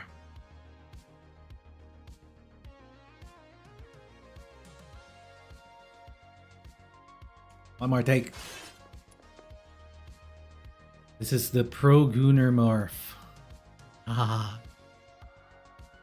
Bunny, bunny, bunny, bunny, bunny, my bunny. Hey, CB bunny. Oh, wow. Oh, okay. Hey guys, didn't see you there. Today I want to show you guys something that somebody in my chat showed me and made me see.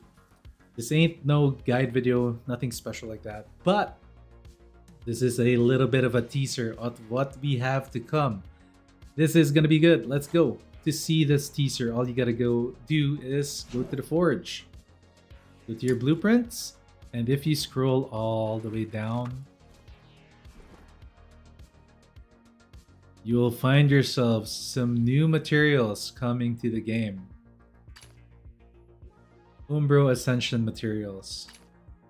This is what we're gonna be doing. It looks like we're gonna go above level 80 on the next patch. But not only that. What is this? Solidified lava. When I see hellfire, I also produce solidified lava. Pause! Next up, you also got the advanced weapon component frames. This excites me a little bit because guess what? We get to farm even more. We get to grind even more. More power, baby. More power.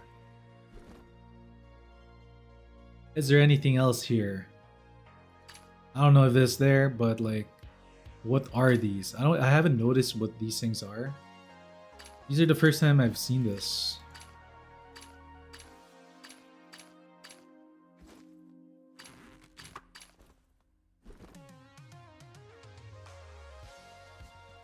Let's go. I might have to retake that one because I kind of messed up. Chat, wait, I'm not sure. Are always quiet compared. I watch so never hear the music. All right, here we go. Chat, is this stuff new or is this just like to upgrade? Like we already have this, right?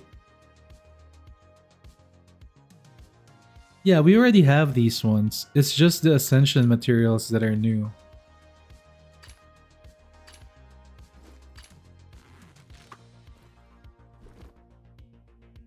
Yeah. So it looks like weapons might stay the same. Right? Like based off this thing, the weapons probably will stay the same.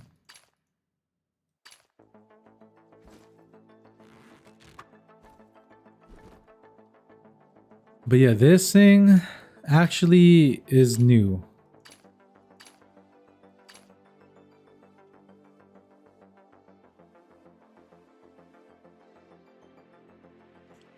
If not level 100, level 90 for sure.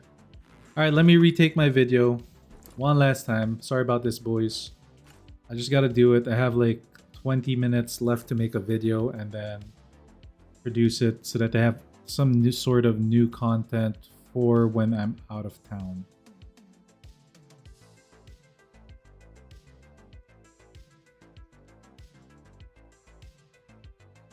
Actually, this song's better.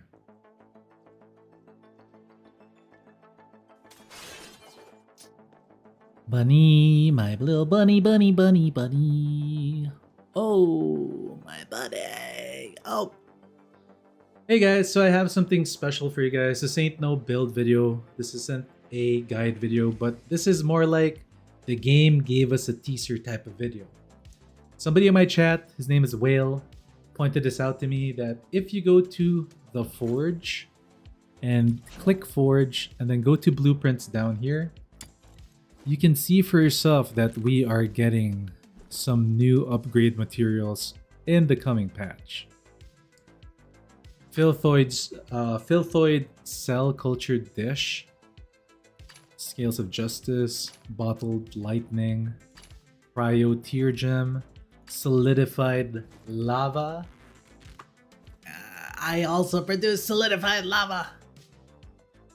And then Tempest Piercer right here for a Nemo.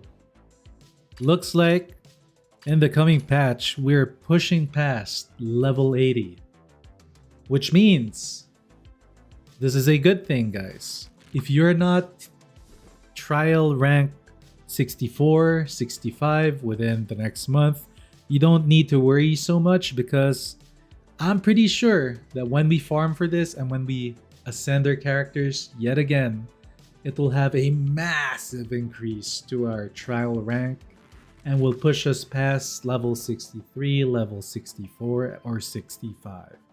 So to those that are worried about falling behind, you don't need to because it looks like we're getting a little bit of a boost again for our character's power. Will there be more skill levels? Because right now it is maxed out at level 10. It says max. I don't know where our characters are going. What does this mean? It's all a mystery. Until then, we just gotta wait and see. So that's it for this video. It's a very, very short one. It's just something exciting to share with you guys. Shout out to Whale once again. Thank you for telling me about this. And as always, boys, like the video. Girls, sub. Girls in particular, sub. Comment below, let me know what you guys think. And I'll see you all on the next video. Peace. Yeah.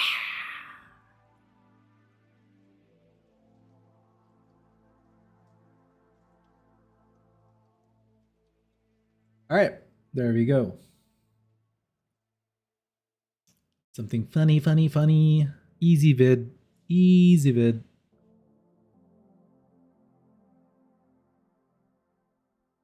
Alright, as long as you guys are in C, you guys are welcome.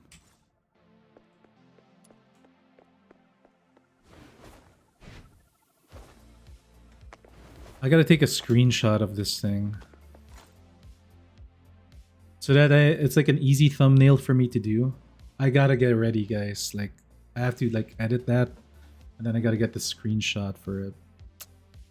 I'm like stretched for time here. Where is it? Let me put a dumb face on.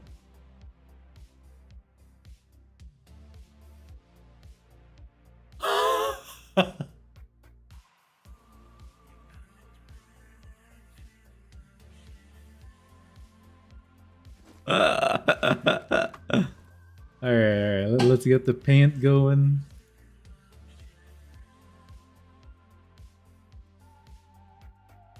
Paste.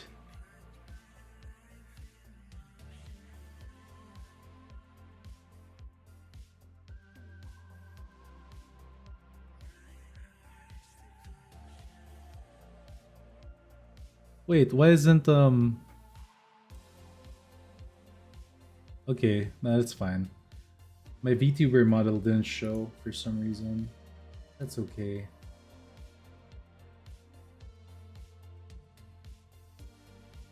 Alright, hit the crop, file, save as.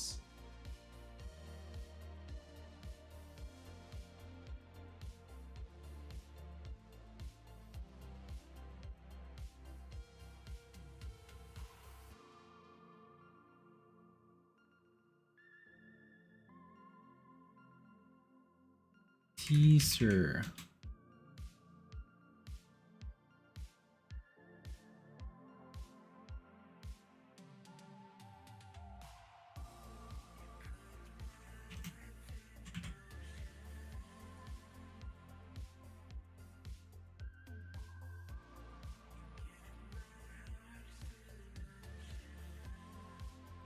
Alright, sending myself the file.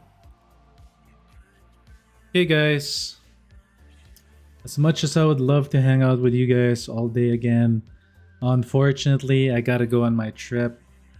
I will be playing the game via my phone. Probably I'm just gonna farm for secret letters. I don't even know if my phone can handle the game.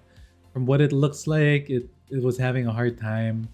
So I'm gonna play like really scuffedly, and I probably won't be able to farm so much. Y'all will be ahead of me starting today. I'm gonna be missing a few days of Duet night. No! Alright, but still. I had fun. Stream was fun. And I hope that you guys tune in for what I have next. Support me in all the videos. Thank you guys. W chat. Congrats to Friend, our new moderator. It's not really something to congratulate, but yeah, bro, I see you all the time, every day, and yeah, I wanna mod people. So if I find you to be like actively, I needed more mods, so I feel like I need one more mod for like afternoon, and then we're good. See you, Dark. See you, everybody. See you, Cross. See you, Whale. Establish. See you, boys. When I get back, oh, by the way, I am working on Randy. He is kinda good. He's stronger than Hellfire. There is room for growth, and I think I might be able to figure out a way to make the boy busted. Alright, peace out, everybody. See ya!